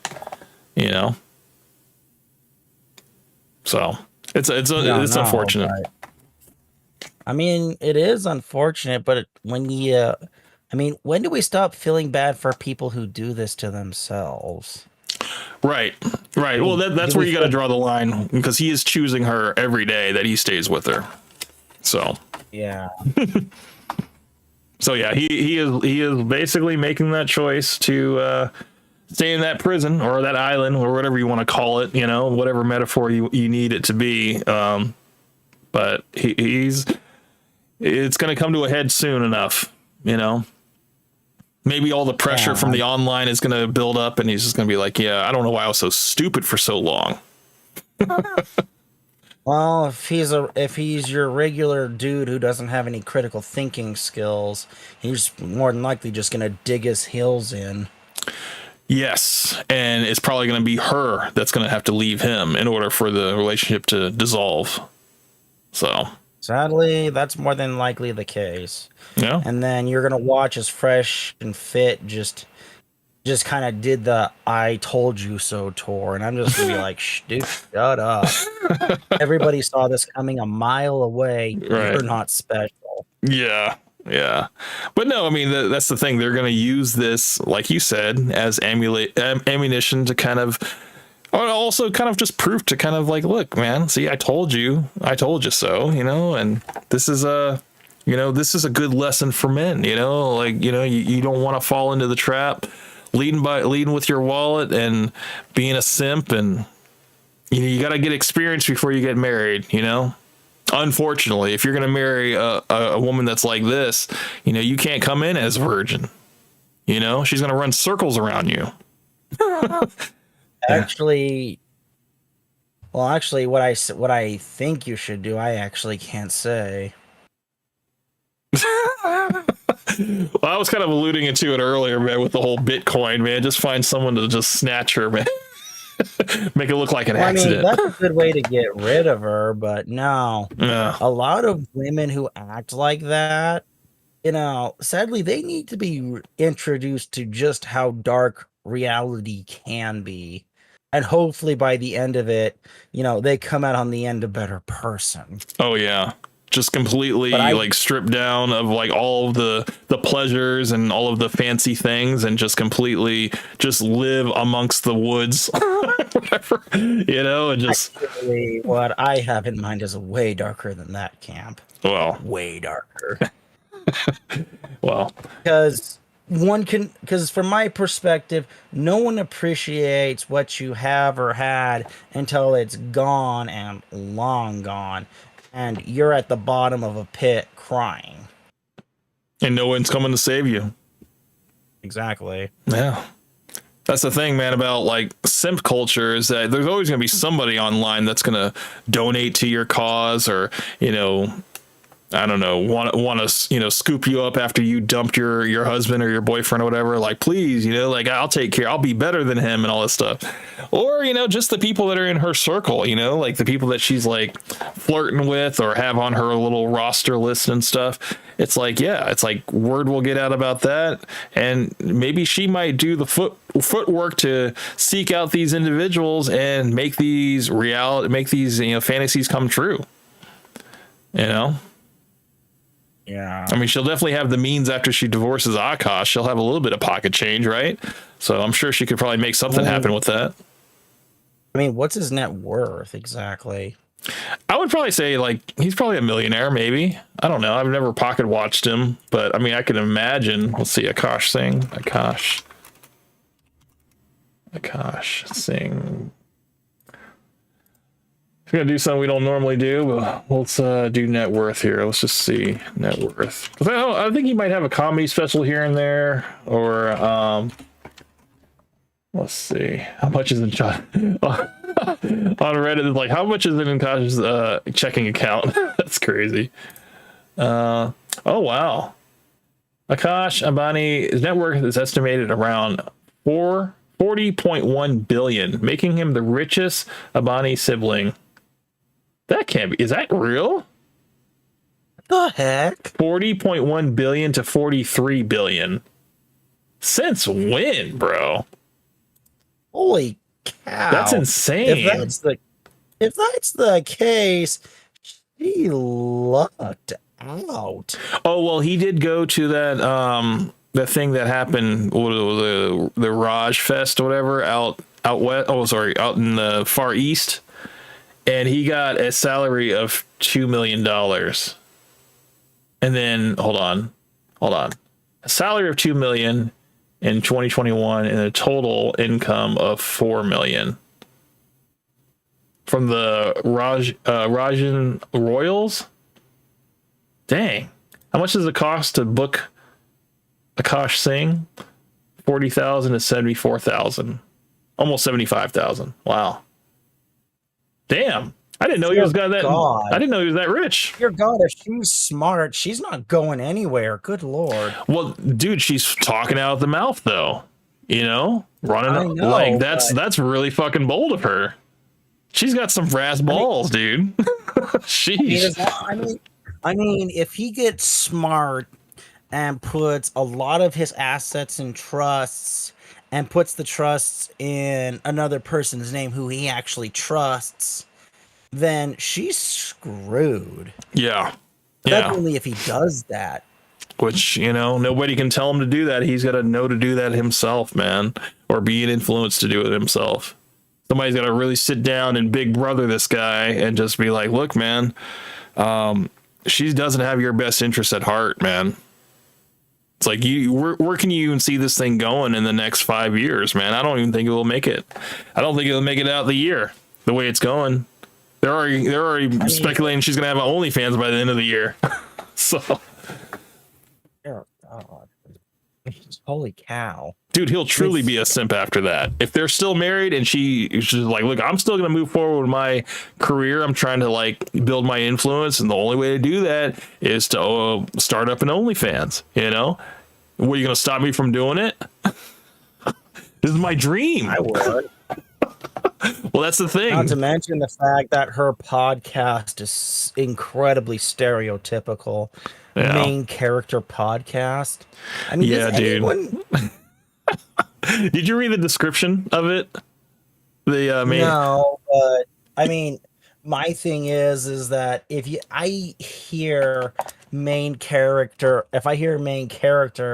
my first thought is what JRPG did you play, or what role-playing game did you play that makes you understand how this works? Because I mean, even in Supernatural, when you have the two main characters of Sam and Dean Winchester, I mean, they have that uncanny amount of unordinarily lucky thing to make happen. I mean, excluding the episode with the cursed rabbit's foot, but still, I mean, you don't go around saying, "Oh, I'm the main character."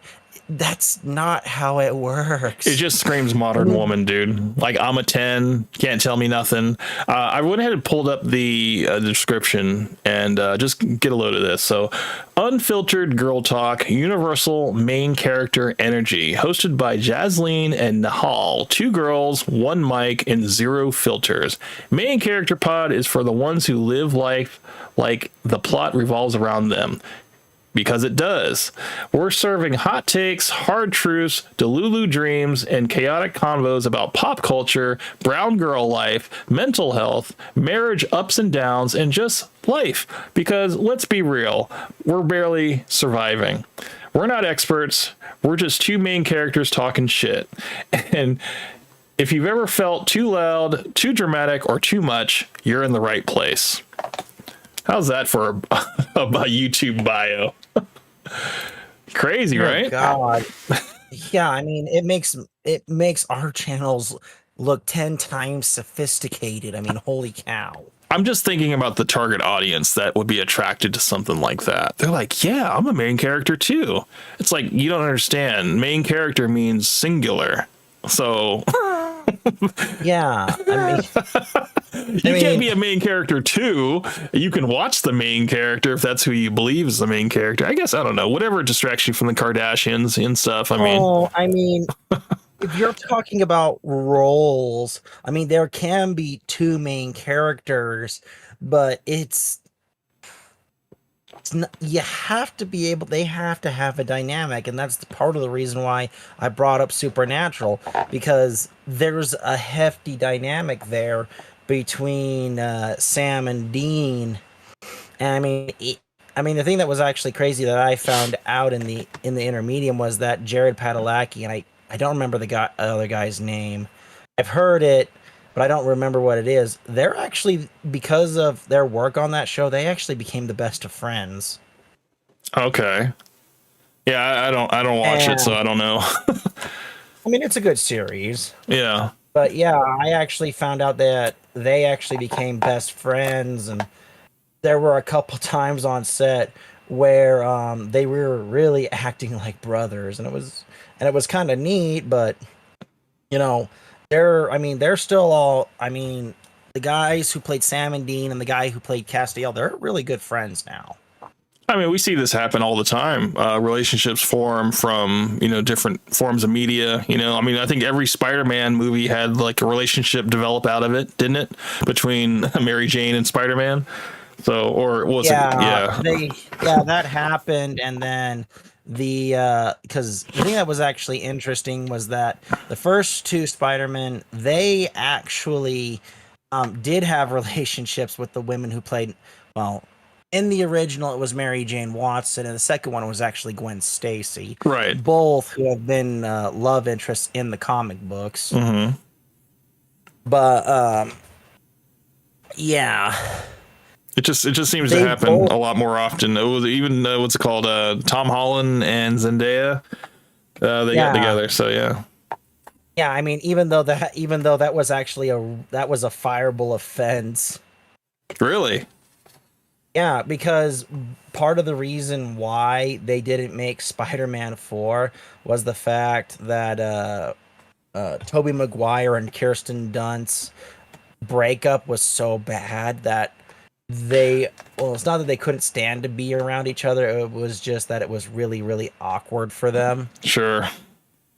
That's why y'all shit where you eat, man. Heck yeah. And the other... Andrew Garfield and that woman, they started dating too, and then at the end of the second one, I don't remember if it was him or her, but I heard one of them cheated on the relationship, and Sony got fed up with it and just said no more Spider-Man. Mm-hmm. And then when Marvel said, hey, we wanted to bring back Spider-Man in the MCU, Sony was heavily against it. And, yeah. And then it was what was it?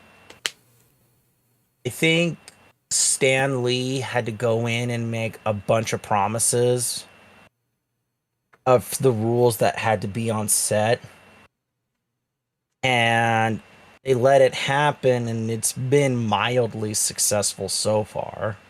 Yeah, well, just let it run its course, see how it goes. And they actually still got together, even though that was something they really didn't want to happen. But they seem to have been made it work out so far. Yeah. Well, I mean, I'm sure there's other examples as well, but that's just what came to my head. It's just like we see this happen all the time.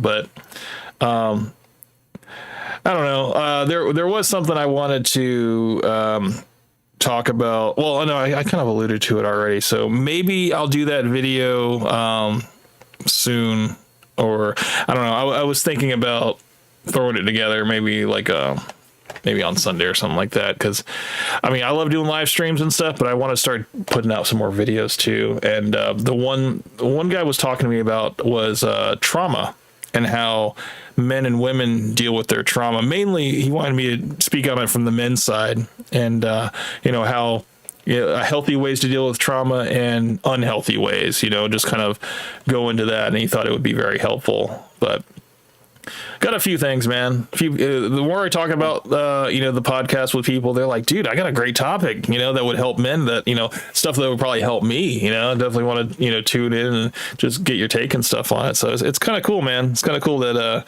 people are like coming at me, not even in like on Reddit and stuff, or on YouTube giving me, or even Discord giving me stuff. You know, people come to me in real life, be like, dude, I'd love to talk about this. You know, so podcast is growing, man. I'm trying to get more people on here and expand the whole hustler community, man. It's pretty cool. It's a good time right now. Yeah, I know the feeling. I've been trying to expand everything on my end. My friend, he tells me I need to make my thumbnails better, because he said the video my last video that I uploaded, he said that video was finally, you know, something decent instead of somebody who's really trying. It's actually something, you know, someone who's not an amateur, you know, YouTuber is making. So I'm like, oh, good, I'm getting up there. So that's good, man. Starting to figure it out. And the thing is, man, like, just you know, you got me as a resource if you needed me, you know, to help you out and stuff with like thumbnails and stuff, because, you know, I'm kind of a graphic designer. I could totally throw something together for you, and you know, of course I wouldn't charge you a thing because you're one of the boys, so I don't have a problem with that. But you know, we've already talked about that. And Camp, don't worry about reaching out to me. I'm very good at research. Oh yeah, you sure are. You're dropping bombs on me all the time, and I appreciate it. I always learn something when you come through the stream, dude. It's true. So yeah, I mean, the thing that most people don't understand for me is I watched the History Channel when they actually used to do the documentaries, and there's also the fact that I'm also fairly well read. I mean, I haven't read some of the like classical stuff, but I'm pretty well read. Well, it's good, man. It keeps you sharp, keeps your brain sharp. I'm going to share this link in the Discord, and we can watch this on a watch together. And let's go and do that real quick. Oops. All right. Let's go to, I guess, yeah, main screen here. There you go. And then let's click watch. What did I do? Oh, there we go. So what were you saying about ABBA and Preach? What did they do? They did a video about like Myron saying no women, because it was back when they did their little Fresh and Fit ferry boat cruise, and there was that clip that they grabbed. Oh, I can't do this because it's on Reddit. Fuck. Never mind. Damn. It was yeah, they basically did the video about the red pill and how the red pill is gay, and you know, it's like we don't want no women, but we'd rather, you know, rub the thighs of our boys and all that other crazy stuff. And just, you know, it just places in clips of like Myron dancing with a bunch of the guys, and then, you know, just it was just funny. It's not really something to be taken too seriously, whatever, but that's kind of what I led off with the stream, because I thought it was just a funny song that was damn catchy. I mean, they're really good at basically doing that kind of stuff as far as you know, being funny and being entertaining at the same time. So let's go to it. Yeah. I mean, after that last live stream I was on, I am thoroughly convinced that Myron is in the closet. I mean, it just makes sense, right? He thinks gay people should go back in the closet and not be so flamboyant and everything like that, because, you know, that's kind of how he lives his life, right? It just kind of makes sense. Why would he want to control other people's lives and like the way that they behave if that wasn't something that he does himself? You know, he's like, why can't people be like me? Like, they just, you know, keep that shit under wraps, man. Nobody wants to hear. Yeah. And I'm like, look, I get it, man. You're not a good practicing Muslim, and I'm sure they would stone you to death for knowing this stuff, you know, if you were to go back to Sudan. But you're in America, you know, and please, in most Muslim countries, if you're gay and they find out, they'll stone you there. International consequences be damned. Yeah. It's gonna be. I mean, that's why I think his position is, I'm going to be in the closet. I'm going to, you know, not be flamboyant. I might slip up every once in a while, leave a couple breadcrumbs, you know, for people to connect the dots, which we always do. We never miss a thing here. Yeah. But you know, it's like, what's believable, that he has, he has multiple women, or that he stays in his house all day, and when everybody asks him, like, hey, did you sleep with Angie? And he just can only talk about Eric on the rowing team, the guy that, he was in bed with and stuff. It's like, come on, man. You can't be authority on what is gay and have a gay past, unless, they would make sense if you did have a gay past, then yeah, you would be the authority on what's gay, because Yeah. Sonic came back. He says, that's what I'm talking about. I want to see what your style will look when you create videos. Do you have a format for a video style you will have? Are you talking to me, Sonic? I guess he was talking to me. I think he did. Yeah, about yeah. Well, it's going to be commentary. It's not going to be like me in the corner of the screen. It's going to be kind of like the Breaking Bad video that I did, where it was kind of it had a bunch of scenes that made sense about what I was talking about. But it's going to be the format of me talking about, like, can a married man give advice on dating, modern dating? And we're going to answer that question. By the end of it, you will have a definitive answer to that. And then I will, of course, splice that with a more modern perspective, a person who is not married but in the dating market, being able to kind of give that perspective. I was thinking that you could possibly fill that role, or I could find someone who is currently out here dating multiple women and stuff like that, and just like, yeah, look, can't save these hoes kind of deal, kind of energy. I'm not really dating myself, but from what my research I've done on online dating is it's bad. There's a whole Reddit community titled, what was it, like Swipe Right? And it's just men who are sick and tired of how the online dating is. And yeah. Well, because they don't want to play into the funnel, okay? They don't want to funnel to the OnlyFans and just give the woman all their money and not get anything out of it, because that's literally what it is. That's part of it. The other thing that isn't talked about is the cyber crimes that is involved with the online dating community. Of course. People are just trying to look for a connection, and people are just trying to look for a way to fleece you of your money. So trying to look for another sucker, Yep. Andrew Tate, Andrew Tate laid out the groundwork for this. Okay. For those of you that were paying attention, yeah, he laid it out for all of you. And it's like, you couldn't, the way AI is going, you could be talking to a dude live on video with a filter that makes him look like a girl. And it's indistinguishable. Yeah. So it's like, we live in scary times now. Oh yeah. And there'll be multiple excuses why you can't meet up, or, like, I'm too afraid and stuff. I can't trust anybody, whatever like that. So you're just like, no, you can trust me and stuff. And it just never happens and stuff. And then she'll hit you with the, oh my gosh, like, I'm about to lose my place, whatever, if I don't come up with an additional $400 and stuff. I'm so stressed because I don't get paid till 2 more weeks. And you're like, and then here you are, Captain Save-A-Ho. You got to make a decision, So, yeah, I'm sure it happens just like that, or it happens, some form of or fashion of that. And yeah, it's like, yeah, man, who can you trust, man? You can't trust anybody. Everybody has their head on a swivel. Well, do you want me to spoil something from my video real quick? No, I don't. I really don't. All right. As much as I would want you to, I want it to be a complete surprise when you drop it. So, okay. Yeah, it's enough. It's enough that you give us something to look forward to. I'm sure everybody's familiar with Tea with Toast with Ghost. He's been on the stream a couple times. He always has, a great perspective.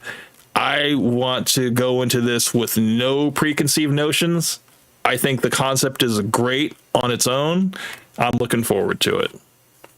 Yeah. So, But yeah, I spent like 2 weeks researching for the video. I'm just like, let's go through this. What are the statistics for this? I mean, the thing that's nice about the whole Google AI is that it pulls from multiple different websites instead of me having to, go to this website, take a screenshot here, take a screenshot there, and just. Oh yeah. That helps. Don't get me wrong. It's just what I actually found was really nauseating. Well, it's not flattering. Hold on 1 second. No, I mean, what I actually. All right. No, I'm here. No, I'm here. I'm here. Oh, okay. But the thing that I found that really got under my skin was just how much money the dating app companies make, and it would be. It's not pennies to the dollar. It's like dimes to the dollar for them to hire, programmers to actually write scripts that would actually filter out fake accounts. Well, it's also, what is it, like a monthly thing too? Like a subscription type thing? If you go for the premium account, yeah. Got you. Yeah, see, I was just guessing that's how it was, because it just seemed like that would be kind of like the entry level thought process, because ultimately you would want to get off the app once you found someone, right? You wouldn't want to stay on it and keep your options open and continue to date,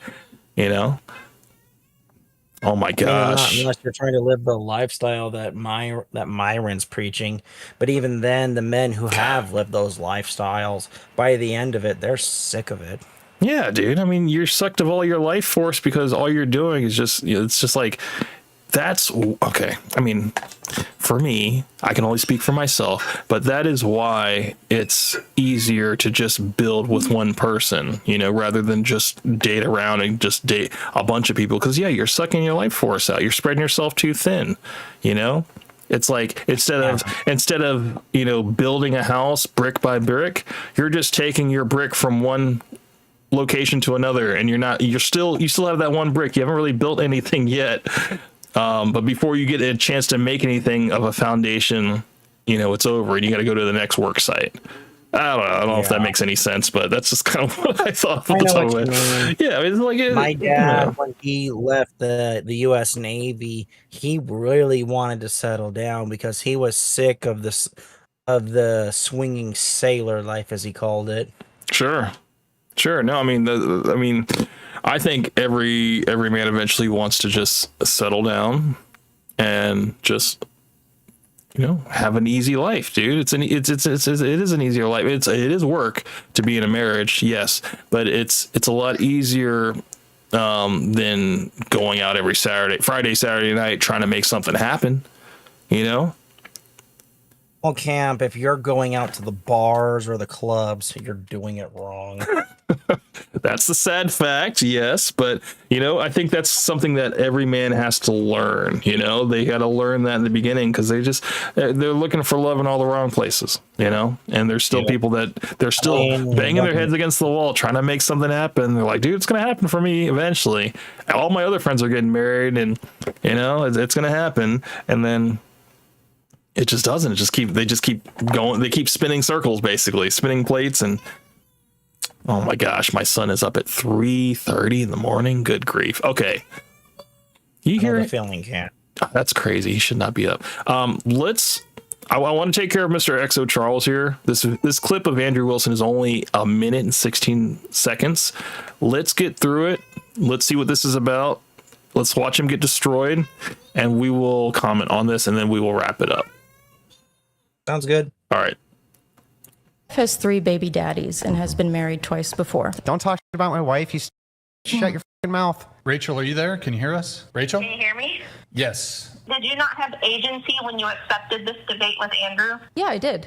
Then what did he do wrong? You do not sound like a person with a college education. And since you lost and you got humiliated, you thought the thing to do would be attack me. And where did you get the idea that I'm promiscuous? I've spent my entire adult life only in 3 long-term committed relationships, one of which is a, almost 20-year relationship with Andrew now. We're like 18 years in. I did wonder, hang on, Rachel, I did wonder one thing. Tell me, if she had aborted her children with those 3 relationships, would she be less promiscuous or not? Yes. Yeah, she'd be less promiscuous. Yeah. These people. Rachel, you should have killed her kids, Rachel. Maybe she should have. It's less promiscuous if I kill the children? I mean, you're not killing children. You're having an abortion. Did you just say to me that my life would be better if I had aborted my children? If I were in your shoes, I would have had a better time doing that.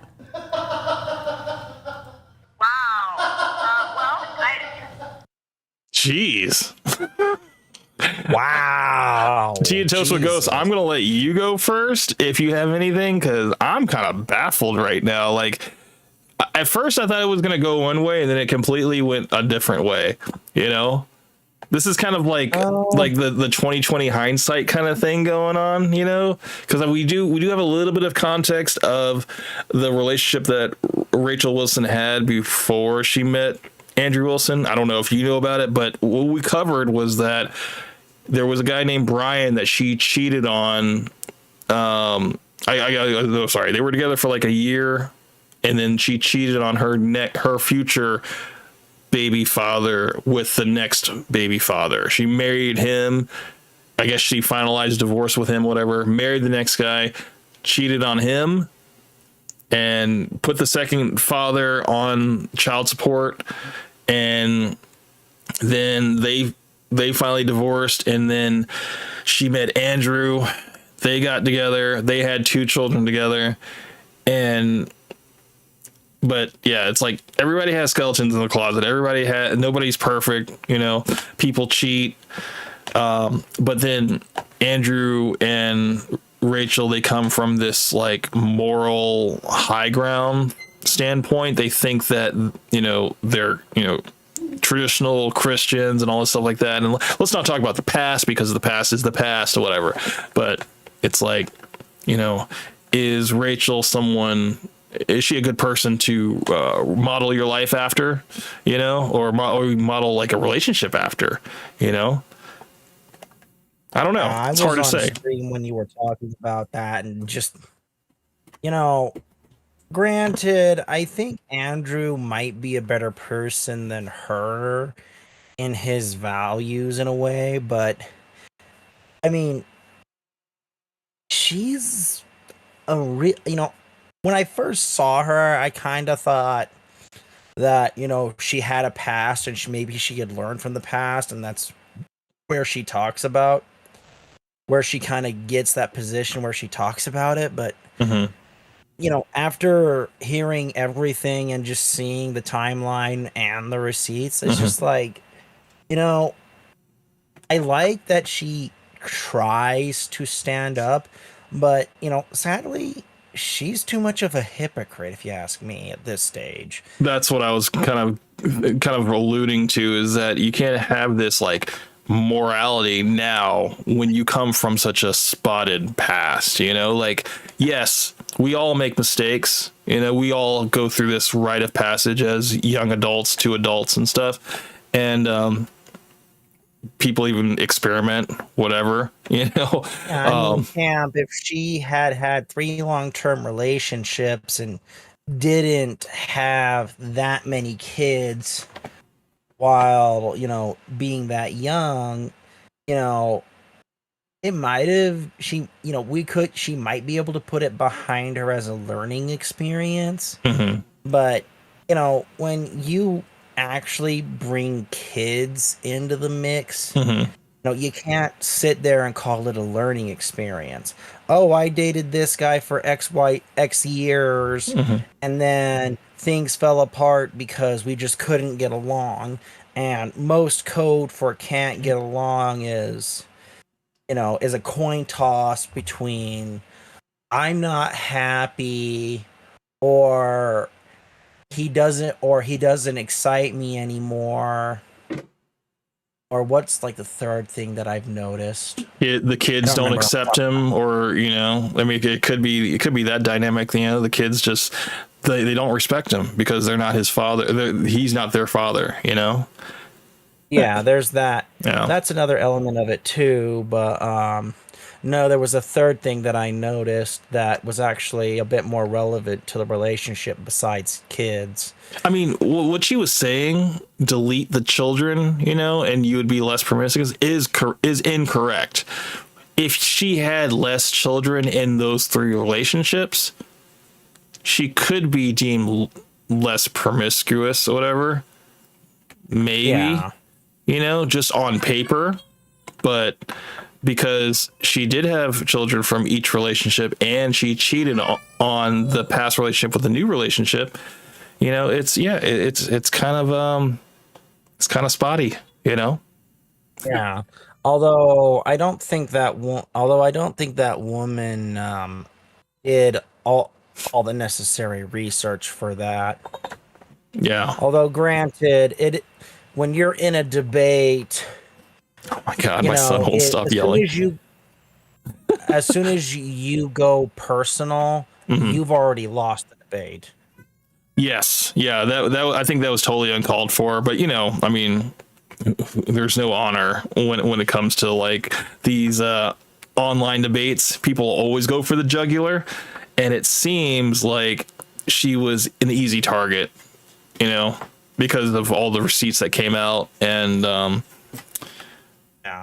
then now this type of tightrope they're trying to walk now in terms of being this power couple, traditional tradcon, hardcore Christian, when it's just like it's gonna blow up in their faces no matter what. It's just it'll blow up in her face, maybe Yeah. not necessarily Andrew's. Yeah. But I mean, he got involved full knowing. Well, maybe not full willing. He may know now, as women do tend to cover up their past. But he takes up for her. He takes up for her. He defends her and stuff like that. So he has accepted her past, at least in my eyes. So. Yeah. So, I mean, they've basically set themselves up for stuff like this to happen. Although, that being said, that if I were to actually prepare, or you were to actually prepare and actually go on and actually talk about this, I don't think Rachel would be too happy with either of us, to be perfectly honest.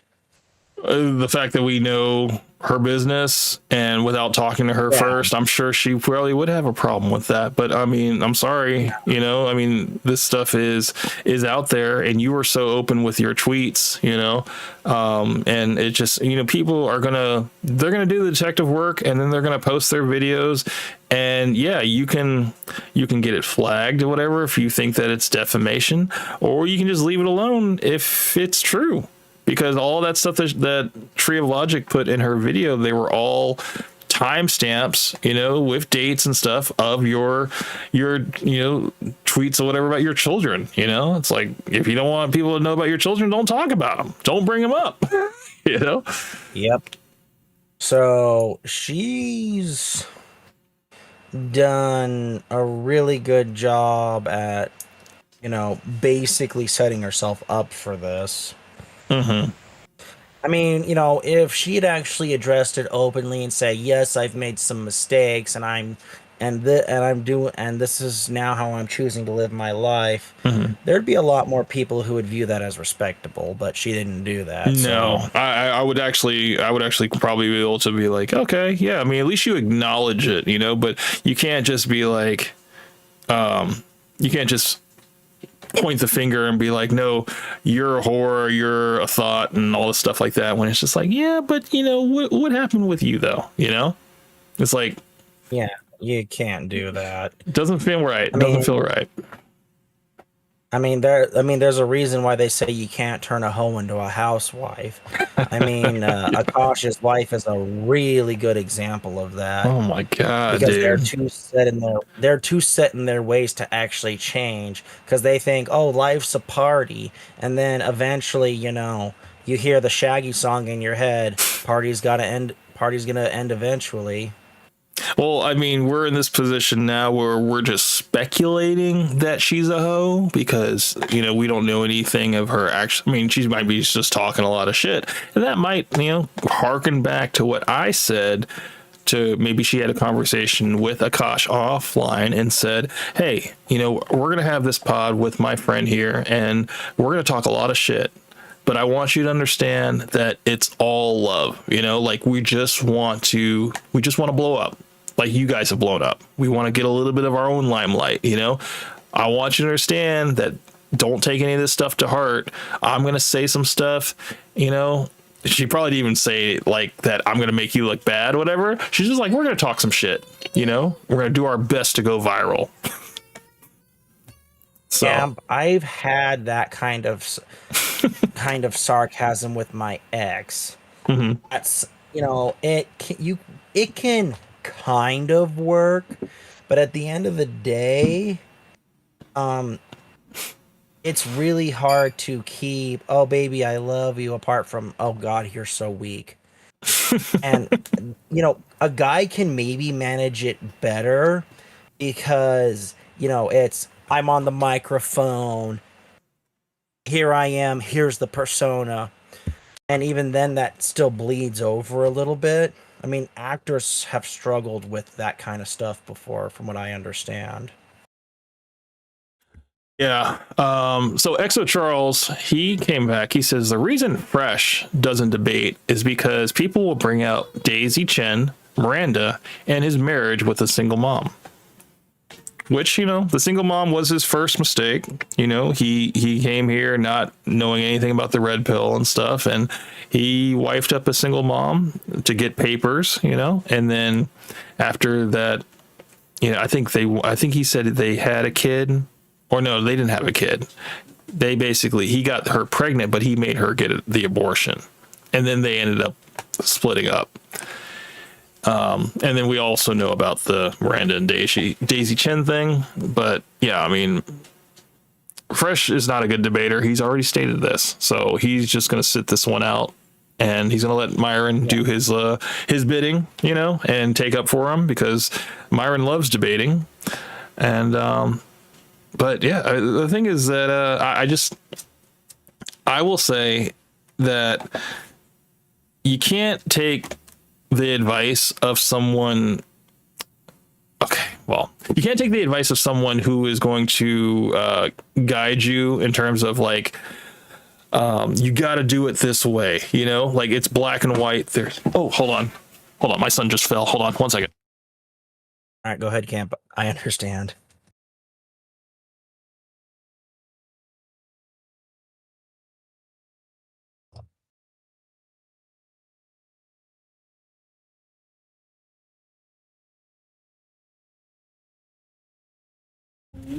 Never mind. He didn't fall. I thought he fell. I heard a loud thump and I thought he fell. He just threw something on the ground. Whew. How nice of him. Right.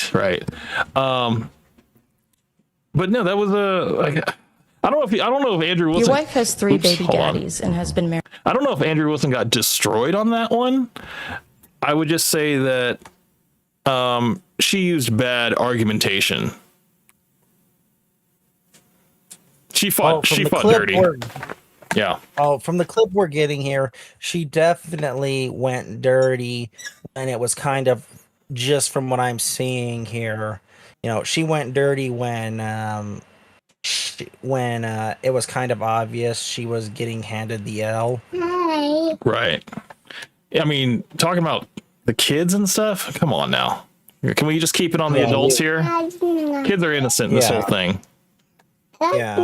So I mean, more than likely, she got handed a pretty big L, and then she decided to go for the groin kick and just kind of say, haha, I won something. Yeah. That's a very common tactic of women who don't understand that debate is about staying on track instead of going for the low blow. Because if you go for the low blow, that any skilled debater just looks at you like you are not are beneath me. I mean, there's a reason why some lawyers really hate it when prosecutors go straight for the emotion and get a conviction because the facts weren't there. All it was is we have, a suspicion. I mean, there's a reason why the Innocence Project is around. Kavos said Ghost was spot on. I don't see why people think Andrew got destroyed since she brought up something personal while Andrew never brought up anything personal about her.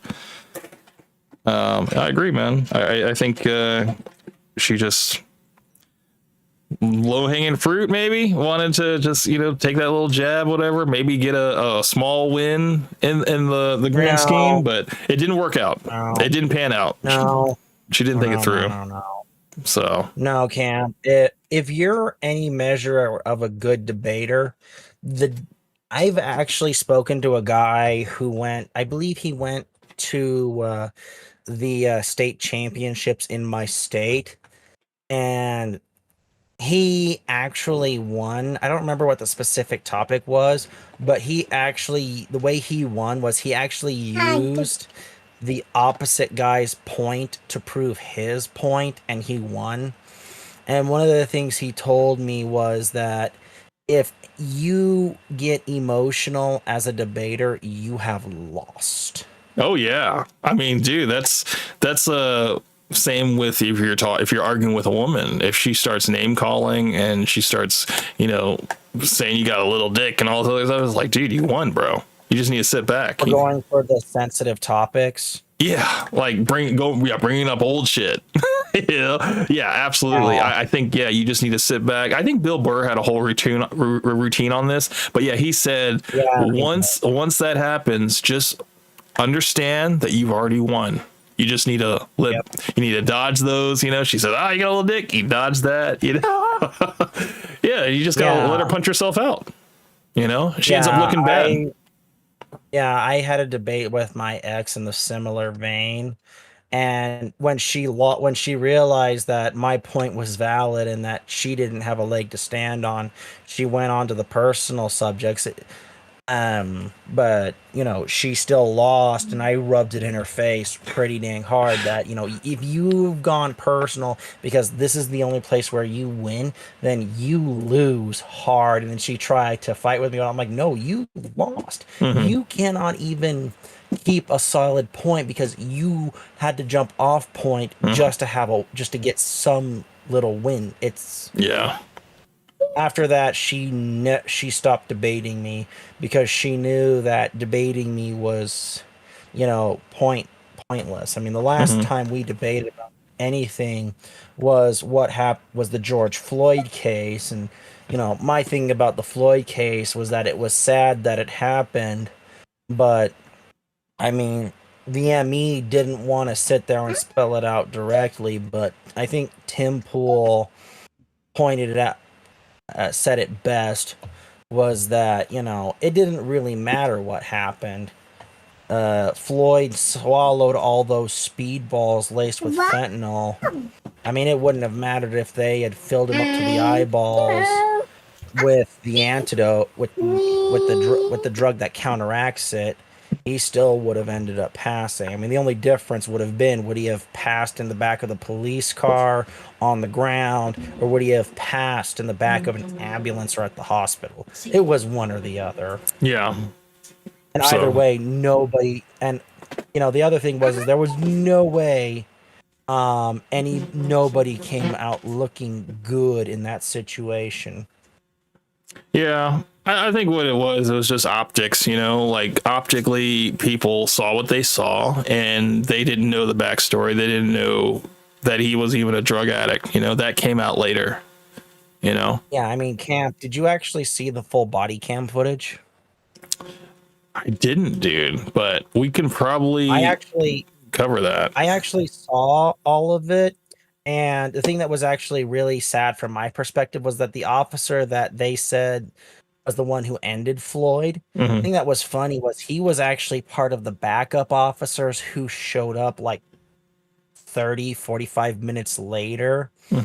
I mean, I mean, you actually see him in the back of the car screaming, I can't breathe, and the cops just pull him out of the car, and they're like, and he's screaming that he can't breathe, and everyone assumes he was on the ground saying, I can't breathe. No, he was saying it in the back of the cop car, and anyone who knows about how opioids work, it's kind of obvious that when he started screaming he can't breathe, his body was already, it wasn't shutting down, but his brain was starting to be overloaded by the opioid. And his body was, I think that's the point where his body started shutting down. Well, because he couldn't do it. And the other thing that they don't, and the other thing that a lot of the mainstream media missed out on was the fact that they actually couldn't tase him, and they couldn't risk pepper spraying him either. He had a heart condition with a pacemaker, which made it hard for them to, and if they know that, you actually can't tase somebody with a heart condition. It can kill them. Police officers in the past have gotten in trouble for that. Yeah. And because he was a drug user and he was constantly in and out, they knew about his heart condition, and it was like, we can't tase him. We tase him and he dies. It's our fault. Yep. It's on y'all. Yeah. I'm sorry to cut you off, man, but there is actually, I got to take my wife to work now. So I'm going to have to end it there. We have made it to 4 hours, ladies and gentlemen. I do appreciate everybody that came out to the stream. Tea and Toast with Ghost, you're always welcome here. I do appreciate all the input that you have. We will definitely continue this conversation. I would love to talk about George Floyd and what you know, because I kind of just scratch the surface on George Floyd. I don't really try to delve into things that have already been passed like that. But I mean, if you have some stuff that is interesting, probably it would all be new information to me. So I would be more than happy to bring you on for a future conversation on that. But yeah, it has been a good time. I do look forward to your video on online dating and just the dark side of it. Can't wait to see that. Is there anything else you would like to say before we sign off here? I'll just cut myself a promo, and then you can go ahead and out camp. Awesome. Go right ahead, sir. All right. For those of you who know me, I am Ghost from Tea and Toast with Ghost. I am your titular host, Ghost. I drop videos whenever I can, so be on the lookout for those. I'm working out on getting my research and getting my schedule down for that. So hopefully it'll be less infrequent in the future. But every Sunday, 5 p.m. Mountain Standard Time, you will find me on my live stream. Current live stream right now, I am doing Paper Mario and the 1,000-Year Door. And I do post up voting for the next game I use for live stream. So please go ahead, check me out. And Camp, I'll cut back to you here. I appreciate you, man, and all the hustlers that came out. Appreciate you guys for joining the stream. I'll see you guys on the next one. You guys enjoy your weekend, and I will see you guys on the next one. You guys take care. Peace out. See everybody later. Take care, man. Bye. You too, Camp. All right, sir.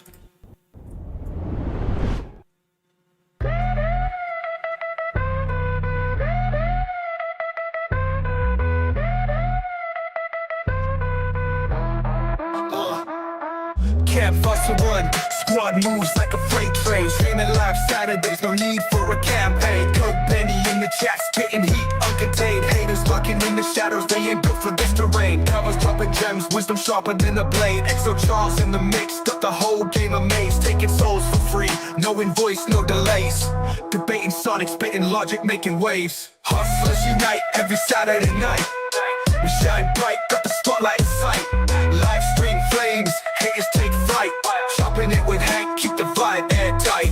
Commentary live, no script, just pure flair. Every bar a dagger, leaving doubters in despair. This ain't just a hustle, it's a kingdom we declare. building brick by brick, we ain't folding under glare. Hank Russell in the cut, breaking bread, trading thoughts. While they talk trash, we strategize and plot. Every stream of canvas, every word a stroke of art. We out here taking names, pulling strings, playing smart. Hustlers unite every Saturday night. We shine bright, got the spotlight in sight. Live stream flames, haters take flight. Chopping it with Hank, keep the vibe airtight.